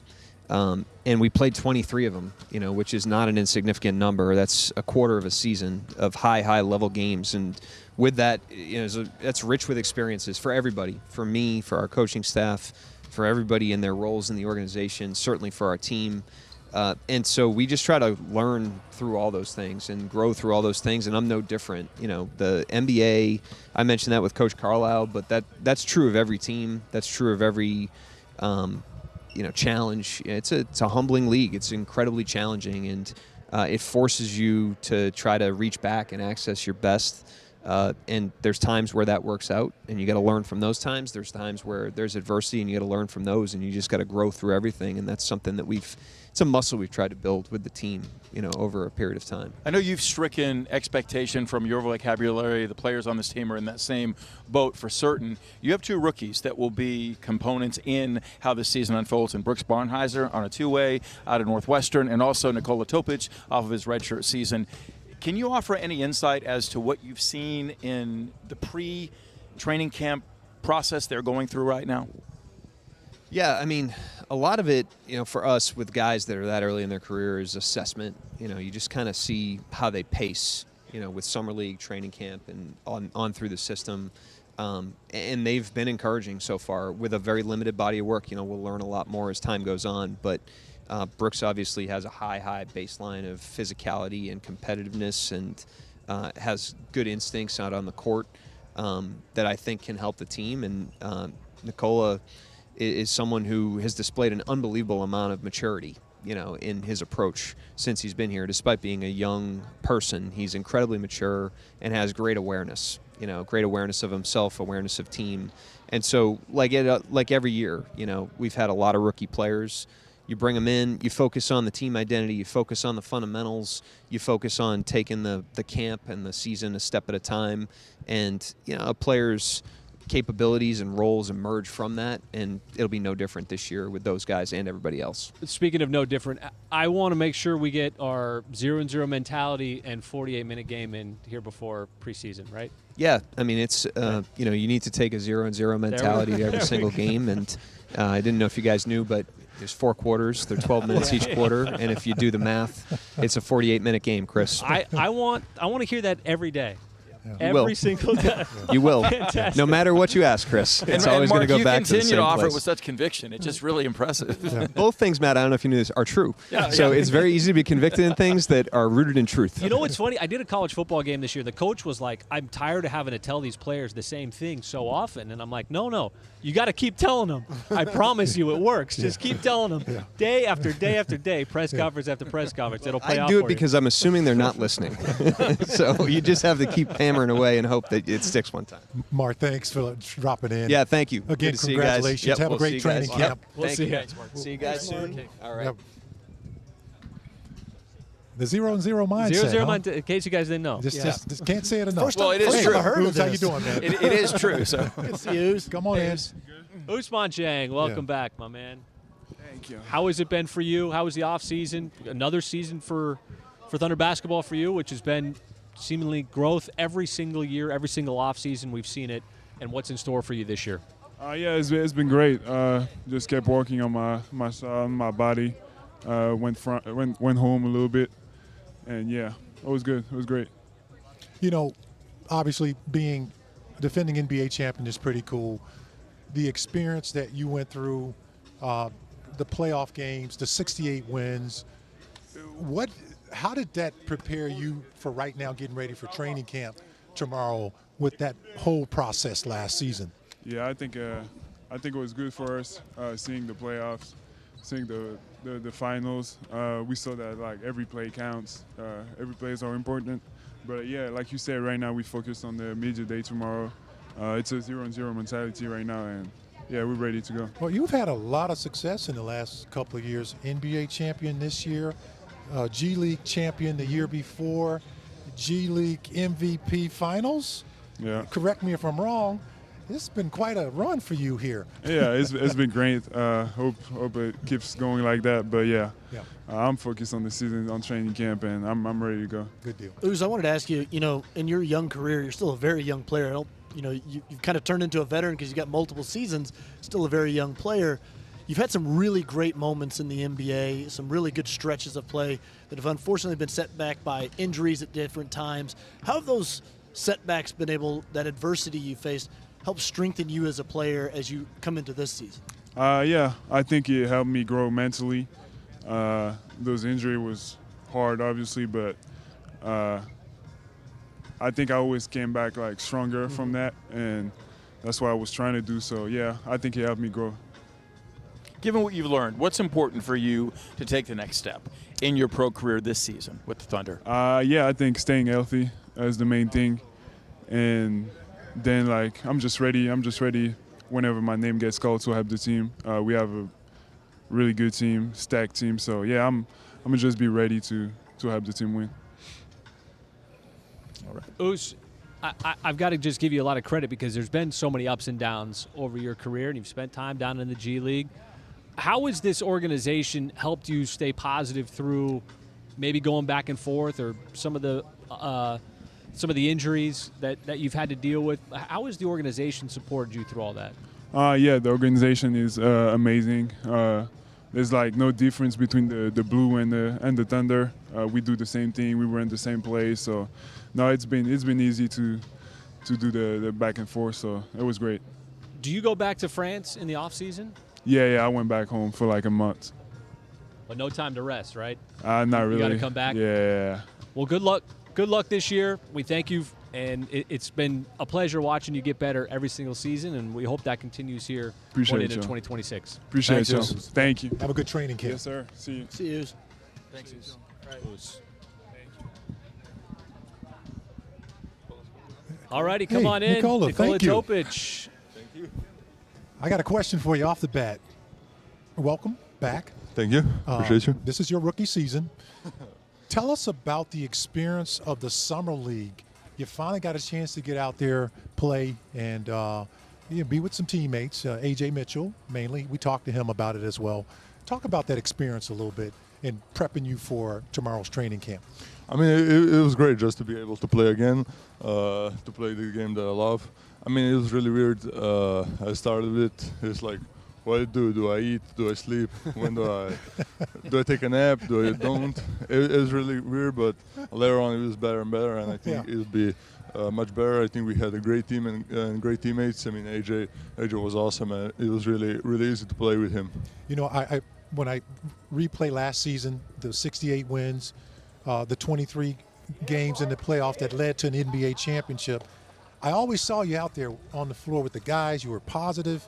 You know, timeouts, you were walking out to meet them. It just seems like you were so engaged, you know, even though you weren't playing last season. Yeah, I mean, I tried to do that. I tried to stay positive during the whole point guard process. Probably. I'll say probably, yes. It was just I go through my life like that. I just try to stay positive, bring the best out of everybody. Nikola, I got a very important question for you. As fans get to know you this season, get to finally watch you play, what's your go-to nickname? Because I've heard somebody call you recently Topichico. Do you have a nickname that you prefer? Because you got a great last name. Topichico is sparkling water. Yeah. Right. Yeah. Extra spicy. Yeah. I haven't tried it, but Chip England, our coach, he named me Topichico because apparently he liked it. So I'm Topichico to him. Okay, that's where I heard it. So but to everybody else, I'm like Top. Okay. Top is fine. Yeah. All right, so Top, you went through the Summer League experience. What'd you take from it in terms of the competitiveness you confronted, the lanes and avenues to make the passes that you naturally are gifted to make, the amount of time you have to do that? Like, what did you come away from Summer League with that you feel like will support you in your first training camp, in your first NBA season? Maybe that I have to get a little bit like heavier, stronger. The physicality in NBA games is pretty high, so I think I have to get. I think I did get stronger, but always I can get more stronger and try to compete. And AJ said he loved the fact that you could run off the ball some, he would run off the ball, and he seemed like you guys developed some collaboration that will also support when you're out there together. Did you feel the same way? Yeah. As I said, AJ is a great player, and it was really easy to play with him. When he's not bringing the ball up, I can bring the ball up. When I'm not bringing the ball up, he can bring the ball up and play off the catch, create, play pick and roll. So it was really easy to play with him. Nikola, you mentioned the physicality that you want to see improved, but for the Thunder fans out there who maybe didn't see you play before you came to OKC or didn't get an opportunity to see you play in Summer League, what What's something about your game that you would want them to know that they should look forward to this year? I would say I'm a team player. I'm pretty competitive, and I'll try to make everybody around me better. Well, let me help you out. I got the scouting report on you. He's a terrific passer because I was in Vegas. I saw you play. I saw you make some passes that were just outstanding, and then taking the big shot, the three-point shot, which really helped because you spaced the floor. I saw you look over the defense, draw them in, and just fire a bullet cross court. I mean, just huge IQ. I enjoyed watching you last summer. It was really a lot of fun. Yep. Nikola, has this been eye-opening for you, or do you feel like you're right in the mix and things are kind of flowing in the way you'd like for them to into your rookie season? Yeah, I mean, I'm pretty happy where the things are right now. I'm really excited for the training camp tomorrow and for the games. I think the things are flowing naturally, and I think it'll be even better when I start to play games after some time. So I think it will only get better. We talked to your teammate Thomas, who was obviously going through a similar situation that you did last season. But I know when you were going through it and having to sit out, that was not fun. But now that you're through it, what can you look back on and say that helped me a lot in this area?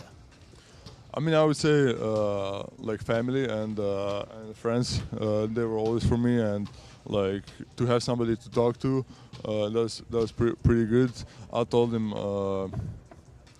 maybe like 60th season of the or 40th season of the year, and we're not halfway done, and it'd be like, yeah, well, I'm gonna get back. Like I can't do this anymore. It's like it was boring just to sit down, see everybody else. I mean, it was still a great experience to win the championship and to be a part of the team and to learn from the best.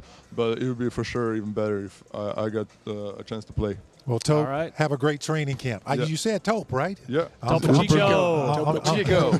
I appreciate you guys. There's a guy latching on to that one.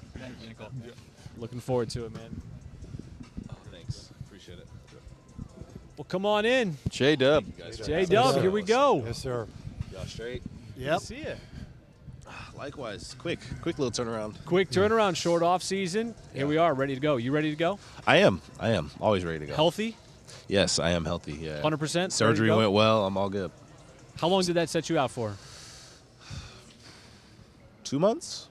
So any basketball at all during that 2 months? No. It was like if you put Laffy Taffy in the freezer and then tried to bend it. That's what that felt like. Did that drive you crazy, or were you happy to have a little break? Honestly, looking back on it, it was good to have a little break. Yeah. You don't really know. Like obviously, it's everybody's first real run where you're playing. I think we play 100 games, so our season's short. So you don't really know when to work out and when to get back to it. So having the break was actually good. It forced me to stop. It forced me to take care of my body and kind of just chill. And that way I could hit it hard going into the rest of the offseason. There was such focus from you and this team to accomplish what you did a season ago. I want to now, in retrospect, find out from you, how did you manage that with the injury? How did you make it work? I mean, 40 in Game 5 against Indiana in the NBA Finals. When the team needed clutch shots, you delivered them, obviously, with your right hand primarily. How did that all fall into place for you? God. And I think a lot of it, too, is just our medical staff. Dr. Wilson was great. He was, giving me the shots and doing that. His whole staff was tremendous. Obviously, having Donnie and Toby and TK and AP and Kevin, all these people, as a collective effort through our medical staff and our sports trainers, everybody really was all hands in, and it was really good. We managed the pain. They listened to kind of what was going on. People that don't know, me and Toby have been trying all kinds of different tape jobs and different ways to set my wrist so I didn't have to move it as much. Obviously, we ended up moving towards the shots too. But it was just a collective effort. I'm not the first person to ever have that injury. I might be one of the few people that had to shoot right-handed with it, but it was fun. I enjoyed the process. Obviously, it was painful, but I enjoyed the process of trying to figure out how to make it work. How'd you not complain about it though? Especially after you didn't have a great game. People are talking about you, and you want to be – I would have been my stinking wrist is hurt. I think that's what makes me uncommon, so that was fun. It's one of those things that can set you apart from other people. 2, I have a very good support group that I can complain to. Yeah. So I do that with my wife. you know what I mean? I can come home and I can complain to my mom. I can complain to my friends. I have people that I can, go to. in those times. And then obviously I think the media doesn't really affect me in that way anymore. I think we've made such a run, and I've been through ups and downs on can he do this, can he do that, that it's kind of to the point where I'm a little numb to it. That's a good point. And yeah, from there, I just, like I said, I have a good support group, so I go home and complain a lot. And then when I get here, I don't have any more complaining left. Yeah, there you go. J-Dub, season 3 last year, remarkable. You all-star, all-NBA. That, obviously one of the rarest feat in NBA Finals history, a player that scores north of 40 or more points. Did you ever think this time last year that you were capable, you were ready for something like that, and you handled it so well, as much as the injury that Royce was talking about? Did you ever think that season would go so right in having such a major injury? I don't think you can ever prepare for, like, the accolades and stuff. You could do the work to get them and play well, but I think at the same time, no, I didn't really expect it. I just went in there and trusted a lot of the work I do in the summer and go from there. But I think just as the season progressed, like, once you start getting some of that stuff and, like, just the notoriety, it gives you a lot more confidence. And from there, you kind of just build on. And the more success you have in the playoffs, your confidence grows. And I think that was kind of the case with me. So I just put in a ton of work during the summer, and I just trusted that over and over again, and that was like the byproduct of it. Mark Daigneault says you have the highest floor of a player that he's coached in terms of what you brought in, the completeness of your game, the commitment to the various areas of your game. So that's established. What's the ceiling for you? Do you have any sense of that at this point? No, and I think that's probably a good thing. I think when you know what you're shooting at, sometimes you limit yourself. So I think, I just barred up low-key. Yeah. I think, but anytime, you kind of put a ceiling on it, it kind of caps you. And I think we have a lot of guys on the team as well that, you don't really know. And I think that's the beauty of basketball. And every summer you go into it, and every game, you're kind of like looking at that like, I wonder what I can do, and I can push the limits. And I'm in an extremely good situation where my coach also believes I can do something like that. And from there, it kind of just like gives you more and more confidence to figure out what you can and can't do. So where are you looking to improve specifically? Right now, I just want to get my wrist back to where it feels normal. I probably haven't shot like a normal feeling jump shot since like last December when I first had my joint sprain. So kind of getting back to that. And everything else is just I think my biggest thing is try not to repeat anything from last year. Going with this one, the complete new slate, new season, and go from there and see how much I can improve on everything. Dub, I want to ask you, I'm sure everybody saw the video of you with your left hand working out with it. And if you didn't see it, go watch Dub's YouTube channel. It's awesome. But how can that maybe translate? I don't know if we're going to see you take lefty threes or anything. I mean, I've seen you make a lot of them. Hey, yeah. You can knock them down, but how can a better left hand show up on the court this year? Yeah, I mean, like I said, I think it was a blessing just being hurt. I got to work on it a ton. I got to work on it during the playoffs. I got to work on it all summer. Tune into the YouTube. Yeah. I actually got like some of my workouts just throughout the course of the time. But it's been a really cool evolution to just feel like how much better my touch has got. Passing, not having my right hand, it really forces like my workouts to be really creative. Like you try not to do the same thing every time. Mm-hmm. And that's been a really fun and like challenging thing. It's like try not to get bored with the process, because it's like obviously, like you said, I can't shoot threes the way I can with my right hand. So it's frustrating to go through a workout and it's like I really wish I could shoot how I want to. And it's like battling that every day was really fun, and I think it just made me a better player, especially like mentally. 4 significant extensions signed by players on this roster this offseason. How significant is that for you moving forward, continuing to push to improve and kind of continue to build what you're up to collectively as a unit? You never play for money, at least for me. The contract is nice. I'm not going to sit here and act like it's not great. Congratulations on it. Yes, thank you. But you're never playing for that. But I think it's one of those things that when you get it, it's one more thing off your list that you don't have to worry about. When you get into the NBA, especially me coming from a small school, like you don't know if you're going to stick.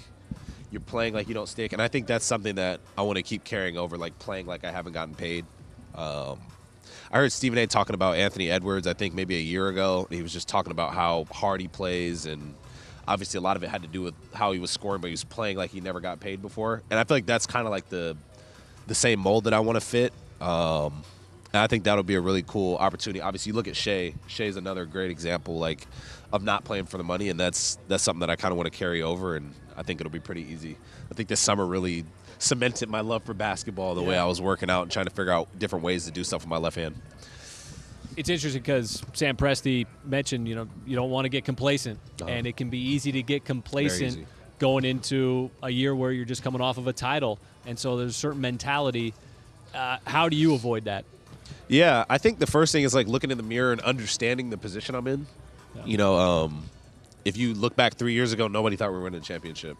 Right. Honestly, probably even us to a certain extent. And I think, like you said, understand that it's very easy to be complacent, especially where I'm at in my career. Like year 3, small school, I win a championship. I'm a key piece of that.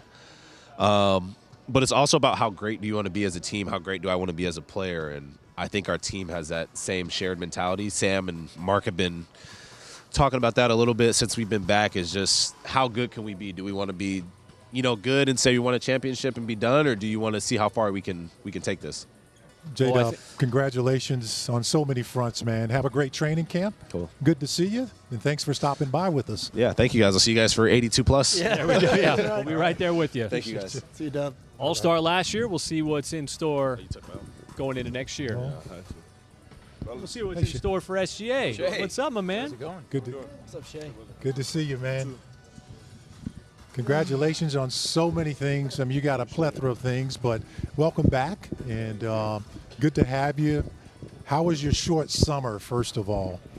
Anything jumps out at you that you might want to share with us? Yeah, it was short, like you said. I prefer it that way. It was still super fun. I got to spend time with my family, my friends. I just had to be a little bit better with managing my time. But yeah, it was fun. I got my work in. I took my rest, a little bit more rest than I have in the past for good reason. But yeah, it was fun. When you exhaled, what came to your mind? Like, what did you reflect on that you take learning from off of that experience, extraordinary as it was, moving forward? Yeah. For the longest time, it felt like it wasn't real. Just like being at the top of the mountain on this stage at this level of basketball. Like you dream of it, you prepare yourself for the moment, but when it happens, it's almost unfathomable. And then my mind went towards like ways I could be better, ways we could be better as a group. And I think that was the most exciting part. Like, I feel like I've accomplished one of my biggest goals, and I still have so much more room to improve. So I'm excited for not only my future, but this group's future, to see where we can end up as long as we stay on this path. It's interesting because you mentioned improvement, and I feel like I've talked to you 4 or 5 years in a row in that exact chair, in this exact same spot, and I've asked you, how do you see yourself improving? And you're coming off of a ton of hardware with MVP, leading scorer, finals MVP, you win the championship. You say there's room for improvement. Where do you see the room for improvement? How does it go higher than this for you? Yeah, I mean, the easy answer is like you can always be more efficient. You can always make more shots, have less turnovers. But ultimately, like, I think like when it comes down to winning, and when it comes down to winning late in the season, like you just have to find different ways to affect the game. Whether that be having the ball without the ball, whether that be offense or defense. And I think just like personally going through the series and the playoff run and the film, I see multiple ways that I can be a better basketball player out there on the floor, and not just scoring and not just putting the ball in the basket and the pretty things in the game. So yeah, I guess you can say like focus more on the minor details of the game to try to round out my game. Shai, I'll try to ask so it doesn't sound dumb, but as you go through a playoff run, I noticed a lot of defensive players, they get familiar with your game. I'm thinking of Nembhard specifically. It seemed like he was picking up on things that you do, like when you drop a shoulder, he was almost anticipating that sometimes and dropping back off of it. Is there things that you can take from an extended playoff run where defenders got so familiar with you, were scouting you constantly, getting to play against you, that you can look back at that and say, like, okay, I see what they were trying to anticipate from me, and so here's what I can now add to my game. Hopefully that made sense. Yeah. Like, naturally, the more you play someone, the more they get used to whatever you throw at them. Now, I think the trick is, I think you can either go two ways. You go two ways about it, or you can go both ways about it. And I like to think I go both ways, but you can either be so good at it that it doesn't matter. Okay. Or you just throw so many things at them that it's hard to, like, they just have to end up guessing. Yeah. And I think that's where, like, the mastery of the game comes in, and that's where you see the greatest of all times put their imprint on that side of the ball. Like James Harden's step back, for example. Yeah. It got to a point where it was so good that there was nothing they could do. So, like, you can either work at it, be stubborn in it, or throw so many things at them. And I like to say I'm trying to get at both, for sure. You, I know, individually, collectively, as an organization, are not about expectations, never have been. Yep. But in visualization, looking to this season, are there things that are front of mind for you that you feel like you want to see your team get after to continue the growth process and the improvement process? Yeah. Yeah, like, every year, like you just said, like, I sit here and say it's not about the outcome. It's not about the wins and the losses. That's, like, the initial mindset. But, like, ultimately, it is about those things. And that's what motivates me. That's what we play for. That's what you wake up in the morning for. So I think as much as you can't harp on it, you also have to dwell on it a little bit and make sure that you have a level of assertiveness in those things and not just become passive to those things because we've done it before. So I think, like, finding the balance in between, it's not always about winning, but we better win this thing. It's kind of the middle ground, I would say. Shai, welcome back, and welcome back to probably one of the greatest NBA seasons ever last season. And good luck in training camp. Thank you so much. And always good to see you, man. Yes, sir. I'll see you guys Stay around. healthy. Will do. That's the plan. Reigning MVP. Can't wait to see what you got you. in store this year, my man. Thank you, Shai. Thanks, Shai. I'll take that. Thank you. You know, and I say that with respect, guys, about Shai. You know, you take it back further. There was so many, not from this organization, expectations on such a young player, you know, coming into last season. And he checked off everything. Never, ever really talked about himself, always talked about his teammates, the humility he showed, all-star starter for the second year in a row, MVP candidate for the second year in a row, and then checking off, you know, top record in the Western Conference, the 68 wins that he was a part of. You brought up the scoring champion, and then you get into the playoffs, and you got to stay focused again and check off more things, winning Game 7s for one of the youngest teams in playoff NBA history, winning 2 Game 7s, and then eventually becoming the MVP, which I think it took a long time to announce that. I was like waiting. I said, we know it should be that guy right there, number 2 in blue. And eventually it was definitely, you know. There are some guys that you come in contact with in the throes of what we are blessed to do, all of us. I think we all share that sense, yes. I look at him and I see before games and after games he's with fans, always signing as many autographs as is necessary, and that speaks volumes about who he is as a person. No question. You know, Shai.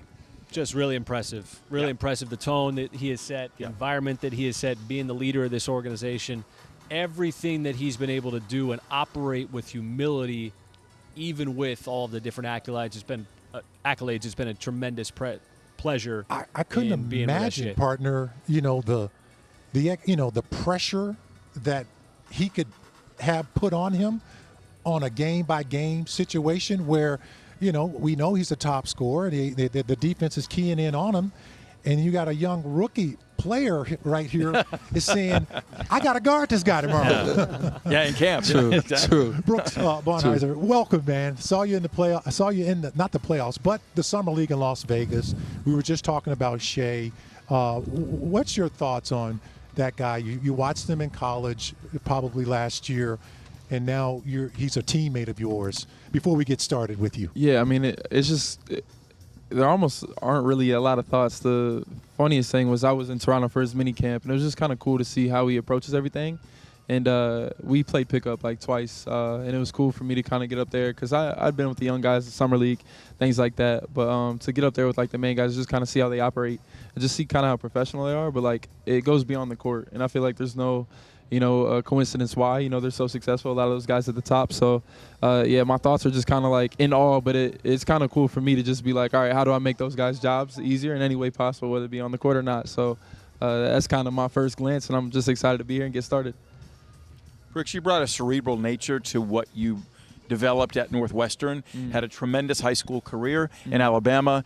Now, as you are on the threshold of becoming an NBA player on your two-way contract, what are your thoughts? Like, what's going through your mind this day before you engage in training camp? Yeah, for sure. I feel like for me, it's just being a sponge. I think that I landed in the best situation that I could have. And, I think it's a match made in heaven, kind of player that, I strive and want to be, someday, to kind of be around guys like you said, like Shai, and guys like Lu Dort, Caruso, and Jalen Williams. Goes from top from bottom, all these guys, just being a sponge, trying to learn.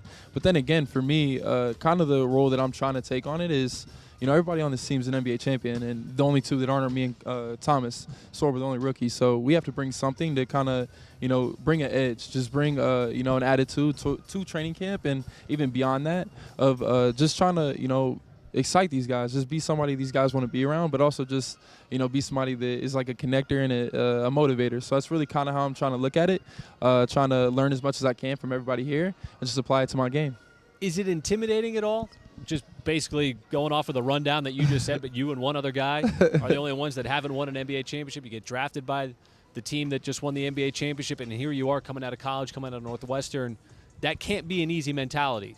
No, I mean, I think that for me, you're definitely right. Absolutely, it's a great point. I think for me, it's a privilege to kind of be in that position. I think that, the fact that I'm on a team full of NBA champions and, I'm one that's not, it's an opportunity just to get better, to learn from, even like I said with Shai, but just like learning on the court, but off the court, kind of how they, take their job and how they go day by day, how they implement everything into, their life, beyond the court. So I think for me, it's just an opportunity, and I'm so excited to, get a chance at this opportunity and to run with it.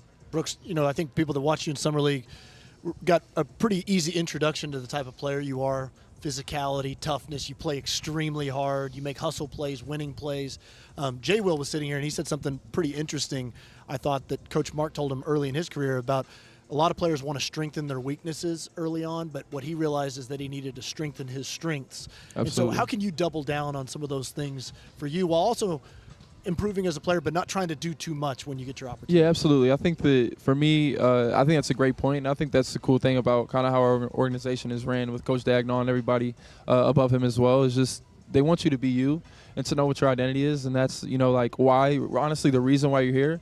But then as you go, just rounding out your game and, working on those things behind the scenes that, can make you more of a round player and kind of strengthen your weaknesses. But I think it's a great point. For me, it's just, I just got to be a dog. Like every day, just trying to play as hard as I can, give good minutes whenever that opportunity comes. But then just also being the best teammate I can be, being a guy that, I'm going to love giving high fives to, NBA champions on the bench. Just, it's a blessing. Yeah, it could definitely be worse, right?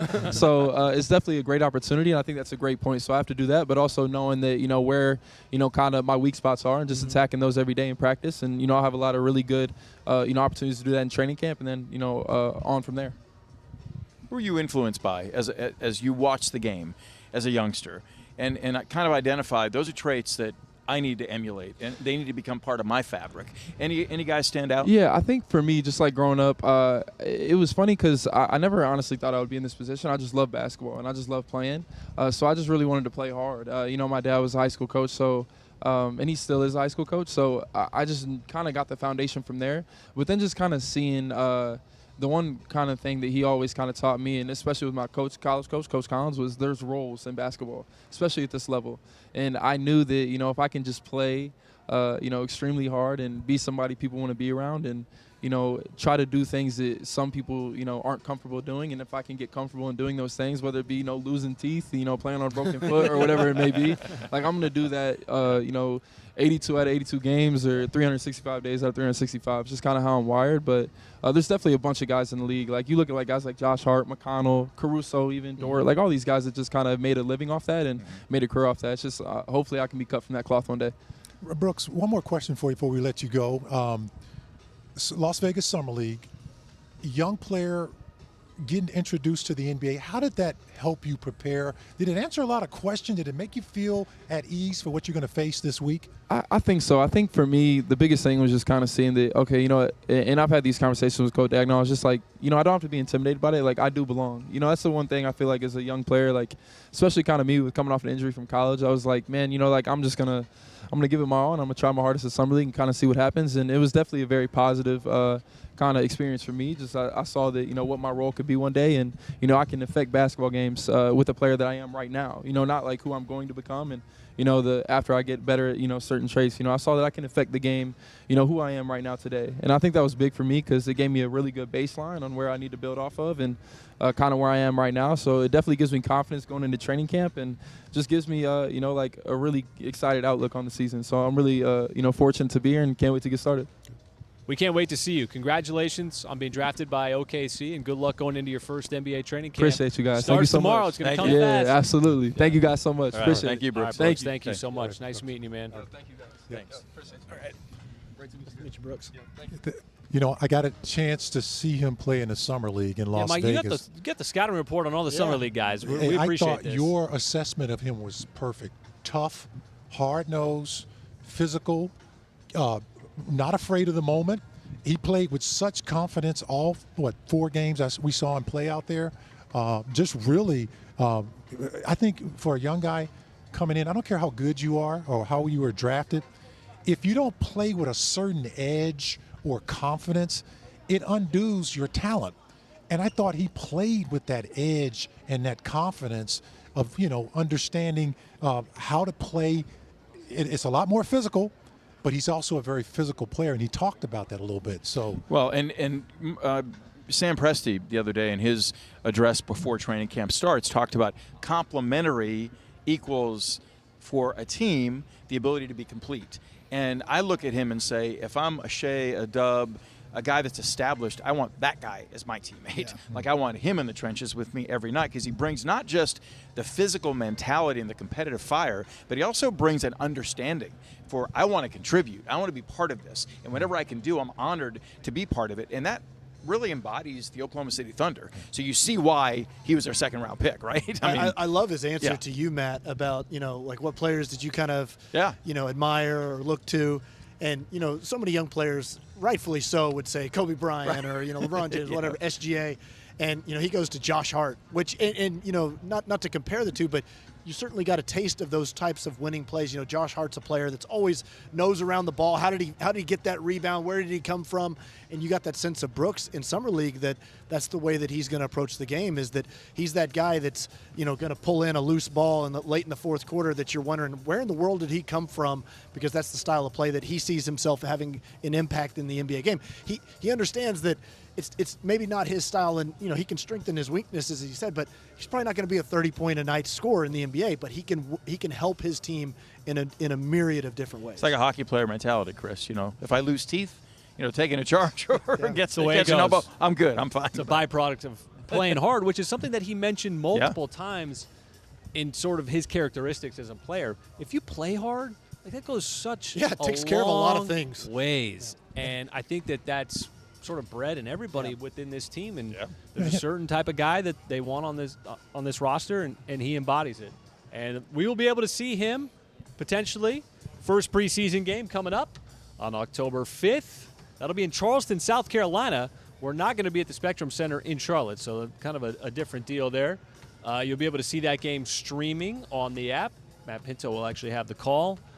The first actual broadcast will be, how about the back end of a back-to-back in the preseason? We'll be in Fort Worth, Texas against the Dallas Mavericks on October 6th.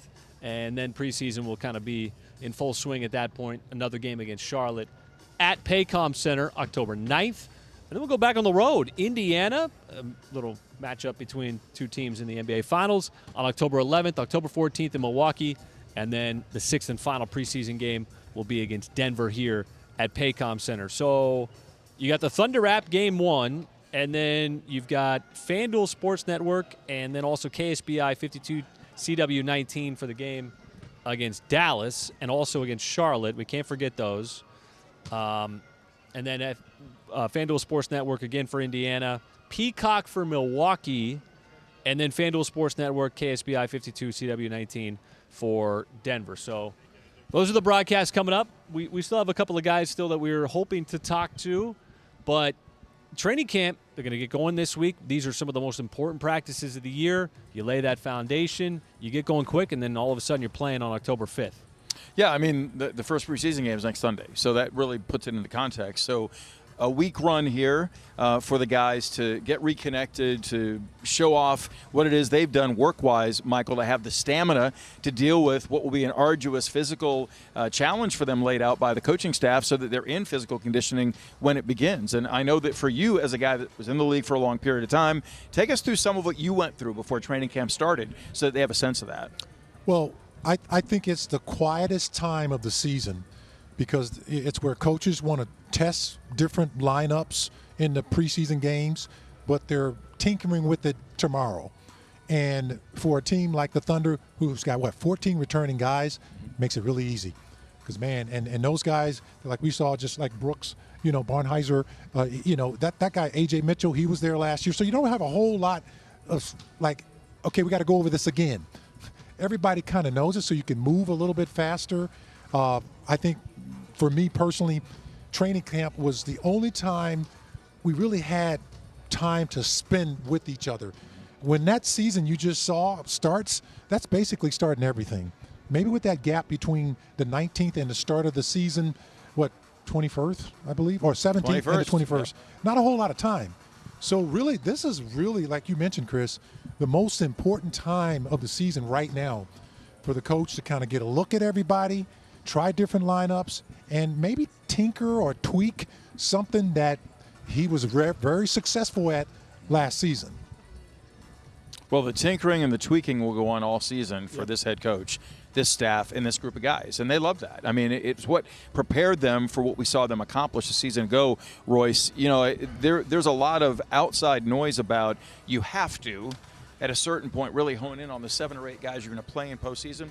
Nope. I mean, you got different challenges and different matchups, series to series. So the thing Mark, I feel like, is mastering is preparing his team for when guys are called upon, maybe in different, maybe more expansive roles than they were for the most part of the regular season. That's genius. Yeah, and one of the things that, along with that, Matt, is you continue to keep the roster engaged throughout the year. Every single player sits down on the bench for a game. Brooks was talking about how, if it requires him giving out high fives every single night, but also knowing that I may have my opportunity in this game and I need to be ready. I need to be engaged. It makes, Brandon Carlson was talking about those high-intensity workouts that they do throughout the season. Those are so invaluable to this group of what they do, where they're basically simulating game-like situations against other players, but also the coaches, to where they are staying in shape, but they're also staying sharp, because we see it throughout. Again, Brandon Carlson, that game against Cleveland that you mentioned, Mike, he didn't know his number was getting called in that one. It was like Mark Daigneault looked down the bench, Dave Bliss said BC, and they were like, let's put BC in, and it was like, boom, he's in the game. Yeah, he was definitely ready to make an earned impact. that game ball. Yeah, and that's what that's what an 82-game season is going to present you, and that's why you need to have an entire roster that's engaged. But let me ask you guys this. How much a factor now in the modern-day training camps do you think conditioning is, with the very little time you have to really get in shape? You're not going to get in shape in 4 or 5 days. Yeah, you got to come in shape, ready to go, like day one. Back in your day, Mike, I feel like people showed up to training camp and got in shape. Yeah, Mike, it feels like that to me, too. That's what training camp was for. You were part of that, so. Yeah, we had like a 10-day training camp. Yeah. So 10 days? And then 10 to 15 preseason games. We only had 9. 8 or 9 preseason games? Yeah. There were 8 when I started in the league. It was brutal. It was 6 feels like a lot. Yeah, 6 is a lot. Yeah, 6 does feel like a lot. Yeah. But it's coming quick. And you mentioned, Michael, the the last preseason game, which is October 17th, and the first regular season game, you don't have a lot of time off there. As you see the October-November schedule, things going to kick off in this building October 21st against the Houston Rockets. That's going to be a national game. It's going to be a lot of fun. This place is going to be rocking. Yep. Obviously, the big celebration. You're going up against Houston. And then you go on the road immediately after. You get a finals rematch, first road game of the year against the Pacers. That'll be on October 23rd. You got a nice long road trip there. But maybe there's something that stands out, you guys, early on in the schedule. It's pretty balanced. You got a ton of games against Western Conference teams. You got a ton of tough matchups. But overall, it's a pretty good schedule. Yeah, a lot of road games, it seems like. Yeah. What you talked about, the back-to-back with Dallas, Sacramento, that's a home game against Sac. But you look at that, you move further into the next week, you got the back-to-back game against the Clippers in Portland and Sac and Memphis. That's all on one trip. That's about a week-long road trip, in the month of October, November. And it just continues. I always look at the road games. I say, okay, who do we got to deal with on the road? You got Golden State, still – well, that's a home game, but you got the Pelicans, a new-look Pelicans, and then Portland again. So really, once it gets started, man, the ball continues to roll until it stops. One of the really extraordinary things about this team a season ago was not for a single day did they trail in the Western Conference because they started the season 7-0. And that established I think accentuation of the habits they were about through the offseason and in training camp, and they immediately, despite the injury adversity they confronted right from the outset, because Isaiah Hartenstein was out to start the season given the injury he suffered in Denver in the preseason, was right there. And so I think that really fueled them as the season went on. When you are able to cobble together those early wins and put those in the bank, it sets you up for what's in front of you to continue to build on those successes. That's my experience in the league, and so it'd be great to start well. We'll see how this team comes out of the chute. Yeah, I mean that's the thing is like at the end of the day, each game matters the same amount as you go throughout this season. And looking at the schedule there, one thing that I started thinking about is seeing a lot of those road games early, like you mentioned, Mike. Is this will be a new experience for this group because now everybody's had a chance to kind of marinate on the Oklahoma City Thunder, not internally, externally. They've got the reigning MVP. They're the NBA champions. It's going to be a new experience going into these arenas as that. And, no doubt. And you're going to be feeling maybe it's a little more attention, maybe more media attention, just the way that the opposing road fans are going to react to you. Like you're the top team in the NBA, and look, this team was number one in the West 2 seasons ago as well. But it's a different animal now, being the NBA champs. You've got the MVP. You've got some notoriety in the league now that is all new, and that'll be interesting to see kind of early on with some of those road games. Just a couple years removed too from being maybe certain marquee teams' nights off. Yes, great point, Chris. It wasn't all that long ago. You'd go into an arena and they'd sit all their guys because they're like, hey, it's just the Thunder. Now the Thunder are the team that it's like, hey, the Oklahoma City Thunder are coming in. I want tickets to that game. Right. Now the fans are circling that, and they make certain they're there, and they'll be more boisterous than ever. So I think it's one of those things that Mark Daigneault talked about, that there are different circumstances and challenges every season. That's going to be a significant one for this team to sustain a level of consistency and excellence every single night during the season. There's an interesting mentality, too, that I picked up on from everybody last year in just not only the commitment to improvement, but the level of pride as a teammate, as somebody who doesn't want to be the weak link on the team. Hey, we're a good defensive team. I need to be committed on that end because I don't want to be the guy that sticks out because I'm not playing defense or I'm not making the play or I'm missing an assignment. When you have that kind of sort of self-accountability within a team, I think it goes a long ways. And people see the fun that they have, like in post-game interviews and the camaraderie, and there's genuine joy there. They're playing for each other, but there is a definite embedded accountability they understand from each other, and they hold each other to that, and they call each other forth in that. Shai referenced that when he talked to us. When I talk to people around the league, that's one of the top things that they would talk about with this Thunder team is how hard they play any given night, how ferocious, tenacious they are, and that's unusual in the NBA because it's hard to do that over the 82 games. But I think it's to your point, Chris. I think that there's you think of guys like an Isaiah Joe, who's somebody when an opposing offense is out there, they'll often try to target him, get him in a pick and roll. But he stands up to the challenge every single time, and he's a capable defender because he doesn't want to be that guy that is targetable. So I think that's one of the rare characteristics that makes this team so uncommon, especially throughout the 82-game slog, is that they play hard, they commit themselves to every single game, and they go out there and try to compete their way through those 48 minutes. And I think that when you look at how the season evolved last year, a lot of guys got some early minutes they weren't expecting, due to the injury. So. Yeah. It really created, a different team all of a sudden. Now all of a sudden, you're playing a little bit more. We talked about one while J-Dub started at center by default. Yeah. There was just nobody behind him. Yeah. Because the front like a week and a half. Exactly. Yeah. And the front line got decimated, and they still were able to maintain that level of play. That really makes it special. Because you can easily say, hey, we didn't have Chet, we didn't have Hartenstein, we didn't have Jay Will. You can just make up one excuse after another. They didn't. Jim Peterson was a big man with the Rockets, played along with Sampson. They went to an NBA Finals, now a broadcaster, as we all know, in the league with the Minnesota Timberwolves. And late in the season, I've known him for a long time, pulled me aside and said, this is what he said, you're going to get a ring this season. And I said, what makes you say that? And he's like, I've never seen a team that has a level of connectivity and competitive fire every night as young as this team is. So you have skill, you have things you throw at teams that create matches, but the way you go about your business is just incredibly uncommon. He said, I've never seen anything like it. And I don't know if you guys saw this. Ron Adams, who is a really good defensive mind in the NBA, said he's never seen a team more connected defensively than the Thunder were last season. That speaks volumes. And with that, Matt, I think what sticks out too is what they did in the regular season with the disruption, the way they turned teams over, the way that they just avalanche teams with those runs in the third quarter. That's what they did in the playoffs too. It translated in that was a winning formula in the regular season. A lot of times it's hard to translate that into a winning formula in the postseason. Sometimes you see a beautiful offensive style that generates threes and drive and kick, and that's hard to do in a 7-game series because the game slows down. It's more physical, it's more tense. The Thunder's style traveled into the postseason because defense and a commitment to that is something that can be very, very winning, a winning formula in the postseason as well. And I think what people question a lot of times is it sustainable? Yeah. Can you stay there? Or, which really you look at how they were able to just stay there. Yeah. And not remarkable have that fall off, when some guy was missing or whatever. And I really say that's coaching, man.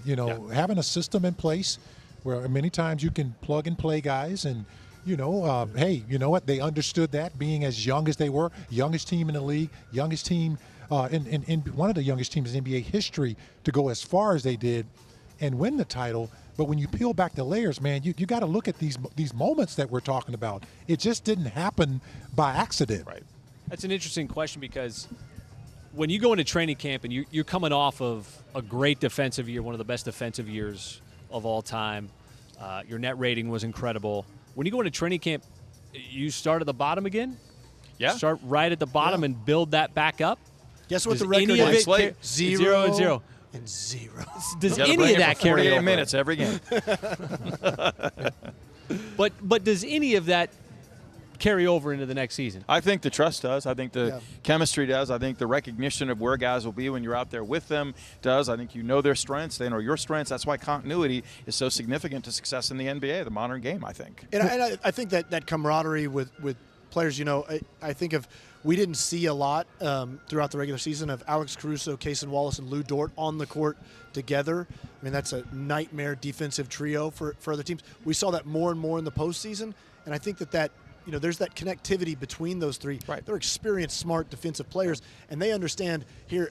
I'm playing this angle to switch this way because I want to do this with Cason Wallace or whatever. So I think the more of that you have, the more that can travel into next season. And along with Chet Holmgren, I mean, who obviously evolved as I think he's a leading candidate for Defensive Player of the Year. Now knowing some of his skill sets and how that meshes with some of those guard players, I think that's something that'll be big. I've watched Game 7 of the Finals a number of times, and I've got to tell you, calling it live, I had no idea the magnitude of the defensive impact he had.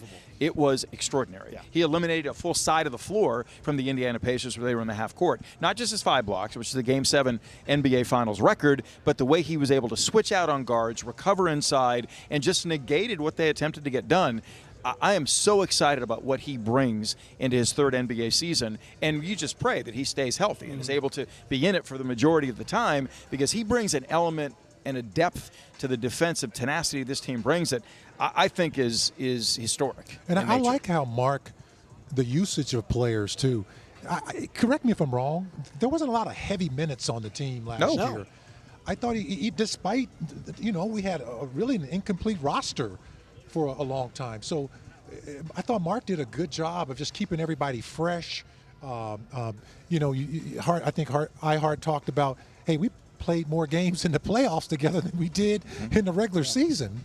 But, you look at some of the little things that we don't ever talk about, keeping those guys fresh when they were getting those heavy minutes and then balancing that out later in the year. I thought that was just really some unique stuff we haven't seen. Yeah, that takes a high level of resolve to do that, and restraint, discipline as a coach. Because, you get in that competitive juice and you want to win that game. And of course, you want to leave SGA and Dub out there for 41 minutes and get this win. And that's what the fans always say. Yeah. Should have left them out there 41 minutes. The 14 times we They're young. They're young. But you hold it back, and you look at their minutes, and very few times did SGA or Dub go over 36 minutes in a game, because again, there's that understanding of taking the long view, and that's kind of been the message with this team, is that of course you care about the outcomes of the games, but you care about the process behind it a lot more.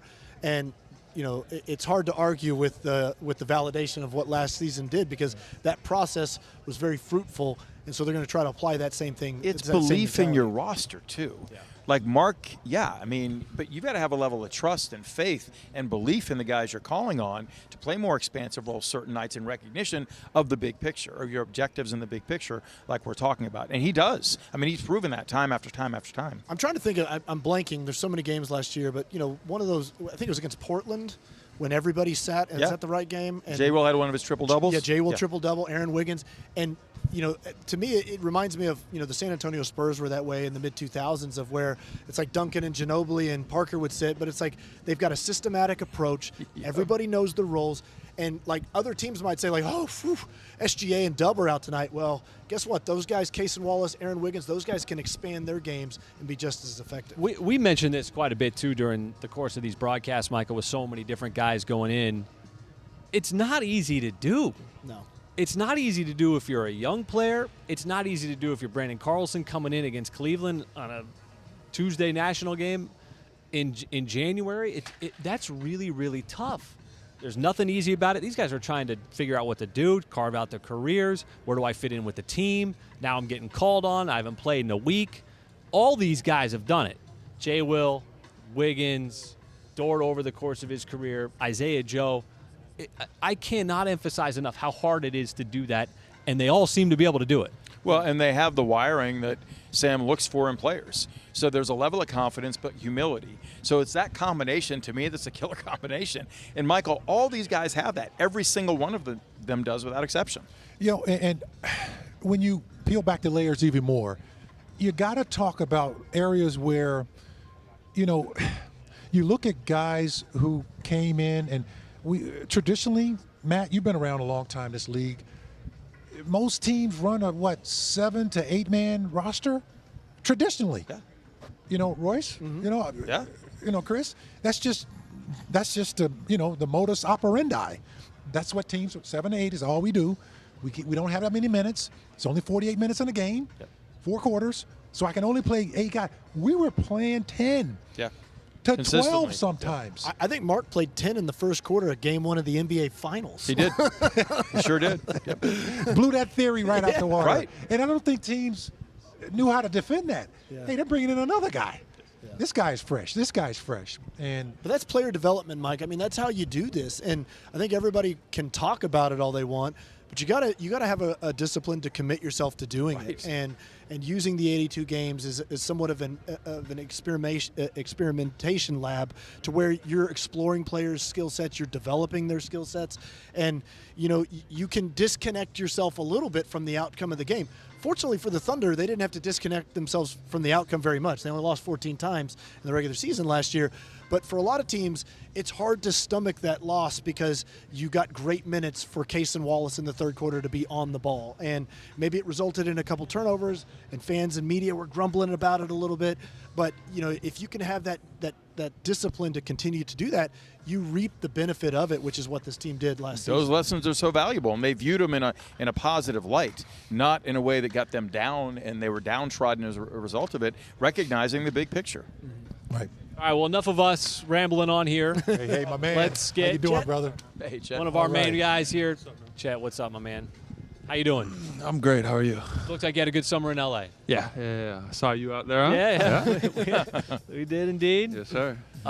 We were just talking about your defense and how good it was and how good it's been. And we want to know from you where it's going. I still feel like I have a lot of area to improve on the defensive end. Reading the floor, timing, some footwork stuff, especially on the perimeter and actions. And I feel like I've done a good job of every single year, game after game, continue to look at where I can be better and then challenge myself to be better in other areas and not try to, hide or shy away from areas that I'm not as good as I need to be in.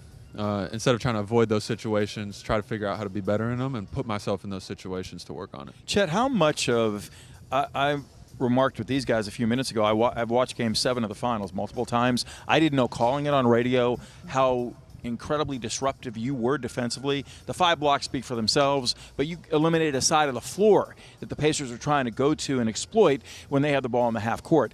Was that a case that night of being just locked in beyond belief? Like, what accounts for it, and is that what you aspire to game? You try to be as good as you can be every single night, but understanding the NBA season and how many games you play and how condensed they can be at times, sometimes it's not always possible to have that kind of physical juice game to game, and you just have to give as much as you can. But in a Game 7 scenario, there is no next game, so it's even if you burn yourself out, what are you saving it for preseason? You know what I'm saying? So I just tried to leave it all out there and make the most of the opportunity that we had. And I feel like I did a good job, but you watched the game, there were a couple of TJ McConnell layups that got past my fingertips that I wish I had them back, but he's a good player. He's going to make some good plays. You got him a couple times too, though. Yeah, but I'd like to get him all the time. You know what I mean? So that's why they need to get a change. He changed his shot stat. Right. Yeah. Right. Oh, you've been lobbying for that for years. Been lobbying because of guys like him. It's all good. They got some percentage stats and stuff. They're not as glorified, but at the end of the day, it's about winning, and we were able to accomplish that. And we have to continue to improve and get better if we want to kind of keep that going. Chet, you're a unique player in that you're a scorer and you're a shot blocker.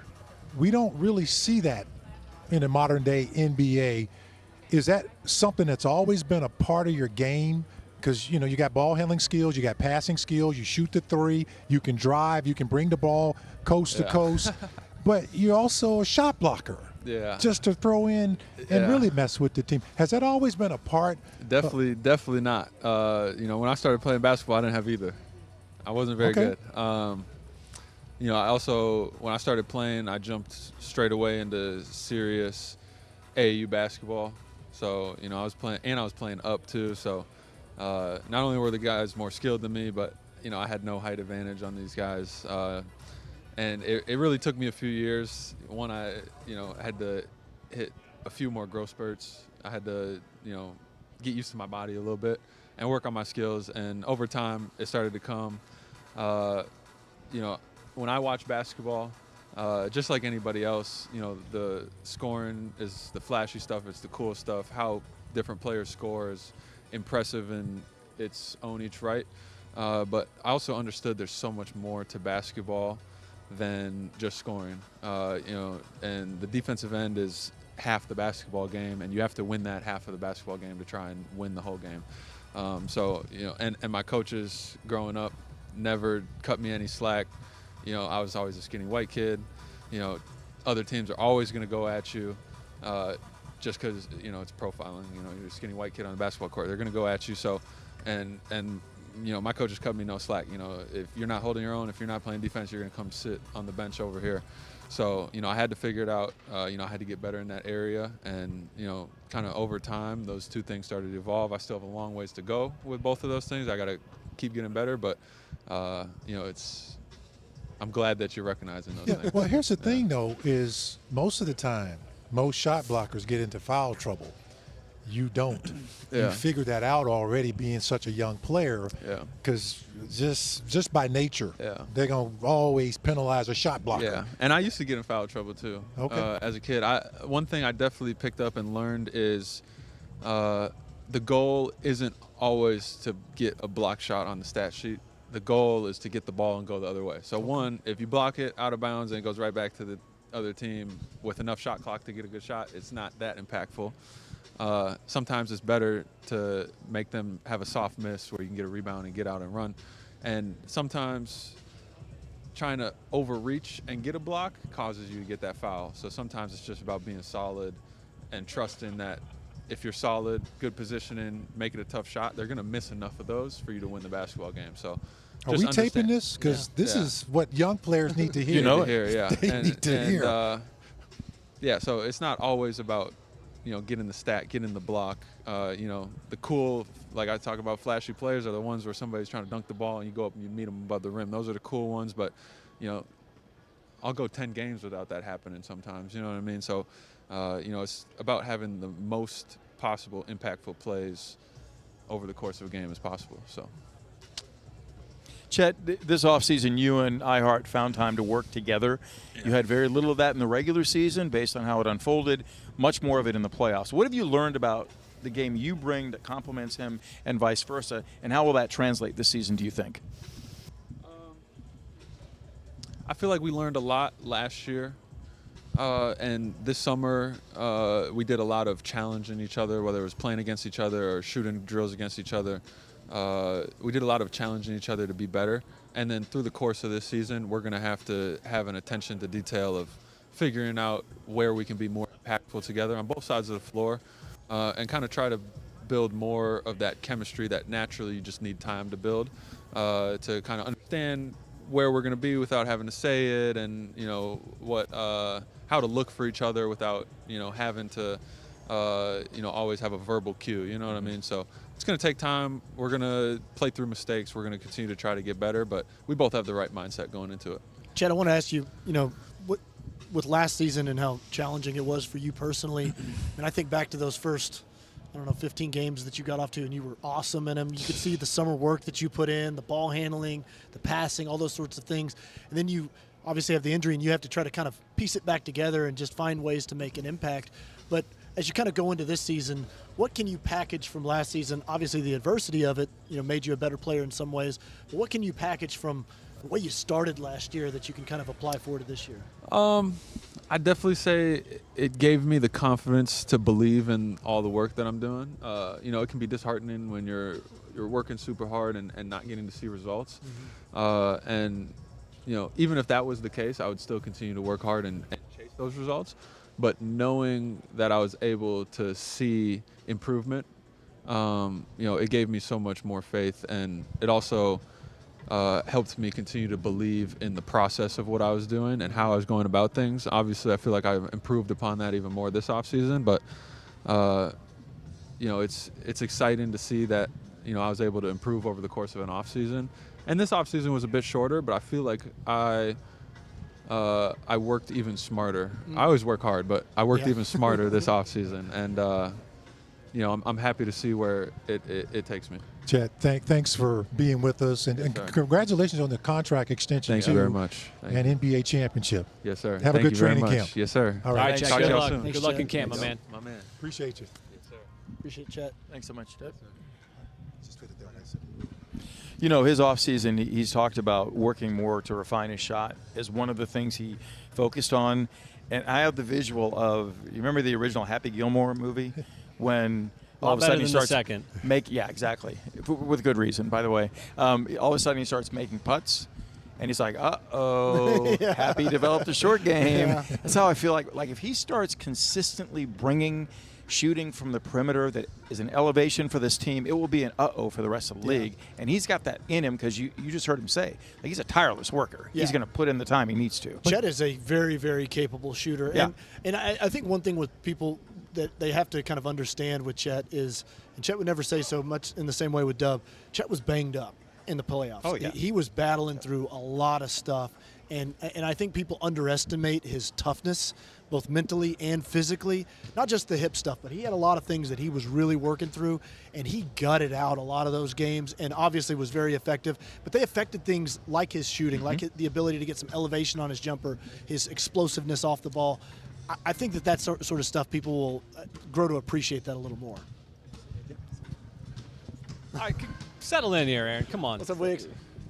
You make yourself at home. I can sit here. We're always we are it's your chair. More than happy that you're sitting there. Thank you for having me.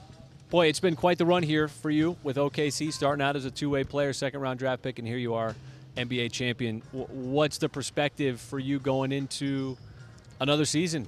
Yeah, same thing it's been, man. Just being a professional. Coming into practice every day, coming into every game with the mindset of putting the team first and wanting to get wins and having fun while I'm doing it. But, like I said, just being a professional, making sure I'm taking care of business on my end and putting forth my best foot every day. I got to compliment you on your kicks to start with. I mean, those are sweet. Talk about color. Yeah. Yeah. So you bring a smile into what it is you do, but there's also a deep professionalism that was identified from you as a rookie, as a late second-round draft pick. How have you been able to blend the two, the joy you have for the game, along with that commitment, the focus you bring every game? It's had you expand your game so you're so vital and important for this team. And where does that stand going into this season for you? Yeah, I mean, our organization and our front office has done a really good job of just allowing guys to kind of come in here and buy into the system, buy into the team, and the individual guys that we have, they make it very easy for us to come in every day and have a good time and do our job at its best. So, it's been easy just kind of enjoying the team and enjoying the process and growing as a player and growing with the team. We just look forward every day to being a professional because of the environment that has kind of been created. Wiggs, Coach Marcus talked a lot about how you've really mastered the Thunder system in a lot of different ways. We see it with the way you move off the ball, way you get open, smart shots you take, all those sorts of things. But along with that, you've really still grown your game. I think back to the 40-point game last year, what a cool moment that was. But how have you been able to kind of balance that while really playing your role, doing your job, mastering the system, but still finding the air to kind of expand who you are as a player? Yeah, I think that team-first mentality is the one thing that has always kind of stuck with me, regardless of, what's asked of me or the situations that I'm faced with. I want to win, and I want to be a part of a winning culture that is fun to be in. And we have that here. We have, guys who are, bought into winning, and guys who have great personalities, and, you can enjoy being around when it's not related to basketball even. So that makes it very fun and very easy for me to, do my job as a professional and continue to put the team first and, to continue to just kind of hope for great things in the future. Well, you've been a big part of creating that culture here over these last couple of years. It's something that you've been a big part of. And so carrying that culture over to this year, what has you most excited about going into this year? You guys obviously won it last year. Training camp's around the corner. 14 out of 15 guys coming back. What has you most excited? Yeah, this is year 5, so just getting back in the flow of things is the thing I'm most excited for. Obviously, there's a lot that goes into having success, but we have a group of guys who understand what it takes, and I think all of us will be able to kind of tap into the mindset of getting better every day and progressively just continuing to improve, and that'll be our biggest focus. You've had some major games coming off the bench, and even as a starter. What's the secret to being a super sub? Like if you had to share that with, you're speaking to some kids, and you want to tell them, look, everybody, we're all starters, so first of all, let's get this starting lineup out of our head. But how do you come in off the bench not knowing what minutes you're going to get at first quarter, second half before you touch the floor, and you're able to make an impact? Super sub is a super cool term, by the way. Never heard anybody say anything like that. just kind of reiterating that team first mentality. Going in there and just being aggressive, not shying away from who you are as a person or as a player, but at the same time doing what's best for the team. And in that sense, with our team, a lot of times, me going in there and doing what's best for our team can be, aggressively looking to score and create in those ways. And then some nights it's just offensive rebounding or, a defensive assignment and, just creating havoc. So in you're that watching sense. the game as no matter whether you're going in the game or not. Yeah. That's what you're telling yourself. Yeah, I mean, watching the game and you're kind of keyed in and you're finding different things that can help you and the team as a whole. But in that same sense, like I said, being who you are as a player also makes a huge difference. And I'm very confident, and I'm going to go into the game, with an aggressive mindset to look to score. And then off of that, I'm making reads. It's all instinctive, decisions. And, I think up to this point, I've done a good job just kind of being able to train my mind to, make sure I'm doing things the right way and putting the team first. Are there specific identifiable areas you want to see yourself take a jump this season? I mean, there's a little bit of everything every year. This year, I think I want to be a little bit better defensively than I was last year and improve in that aspect. And that was something that I focused on with film and in drills over the summer. But, as the season gets better, I hope to get better, in everything. So, that specifically is one thing that I've looked at, though. I thought I got to go back to the, championship parade. That speech you gave at Paycom, it was awesome, man. Yeah. You fired up that arena. You fired me up. I was looking for my sneakers, man. I realized, okay, the season's over. Yeah. You just won a Game 7. But that was really good stuff. You acknowledged, one of the legends of the team, Nick Collison. Yeah, that was just awesome. real class act, That was man. awesome. I thought that was – I don't know if that was planned by you, but it was right on point, Had man. 2 minutes before, so slightly planned, but the way that it all flowed, man. Even it more was the impressive. energy in the arena. 2 minutes counts. Yeah. The energy in the arena was contagious, and it was awesome. Aaron, it's always a pleasure watching you play, contribute. Good luck going into training camp. Good luck going into year 5. Thank you. You said you felt like a veteran, I remember, year 2. Oh, man. So I can't imagine what year 5 feels like Double for you. vet, man. They're a graybeard now. Yeah. We're there now. Double vet. I'm going to use that word, too. Yeah, double vet. Double vet.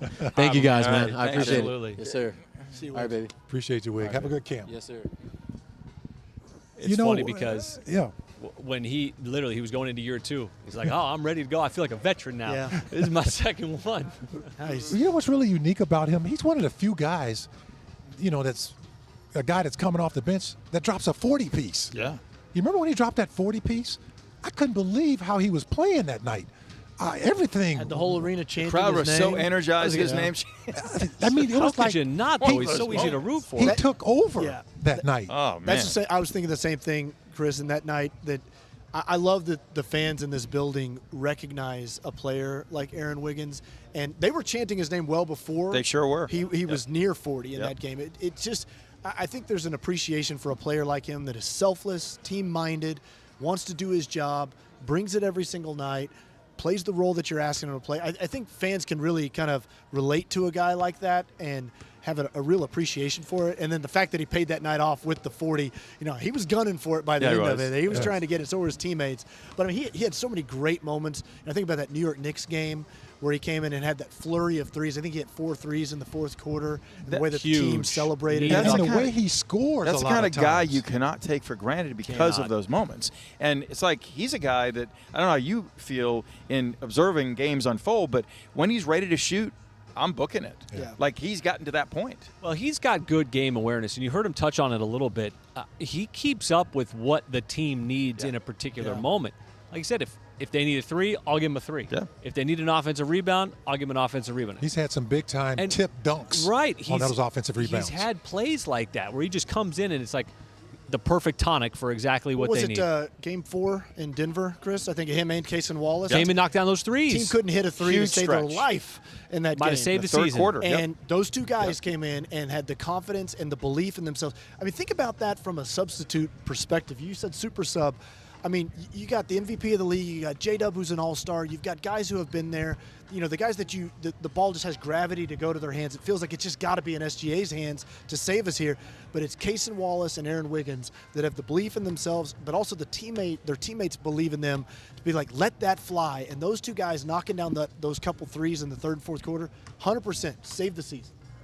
He's incredibly professional in what he does. It's evident. It has been since day one. It's what earned him an opportunity off of a two-way into an NBA contract quickly.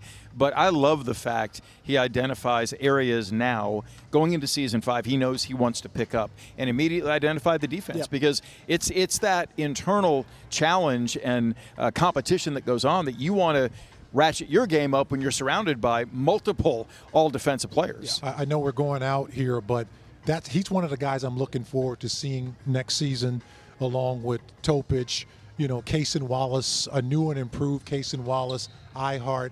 You know, it's really been a joy just hearing these guys talking about, you know, their teammates, not really talking about themselves. Not even Shai, just saying, hey, my teammates, unity. And that's really been pretty cool. I think that's a great start to training camp for him. All right, training camp starts tomorrow, guys. Let's do it, ready? All right. Yeah.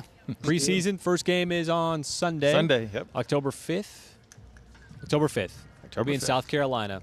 But here we go. Media Day 2025-2026 in the books. Guys, we can talk basketball. We can talk about this team for the next 2 hours. I don't know, do we got to go anywhere? Yeah. Well, we got to go. We can hang out. We got to go. All right, thanks for watching, everybody. Royce Young, Michael Cage, Matt Pinto. I'm Chris Fisher saying good afternoon from downtown Oklahoma City here in Paycom Center. We'll talk to you this coming weekend.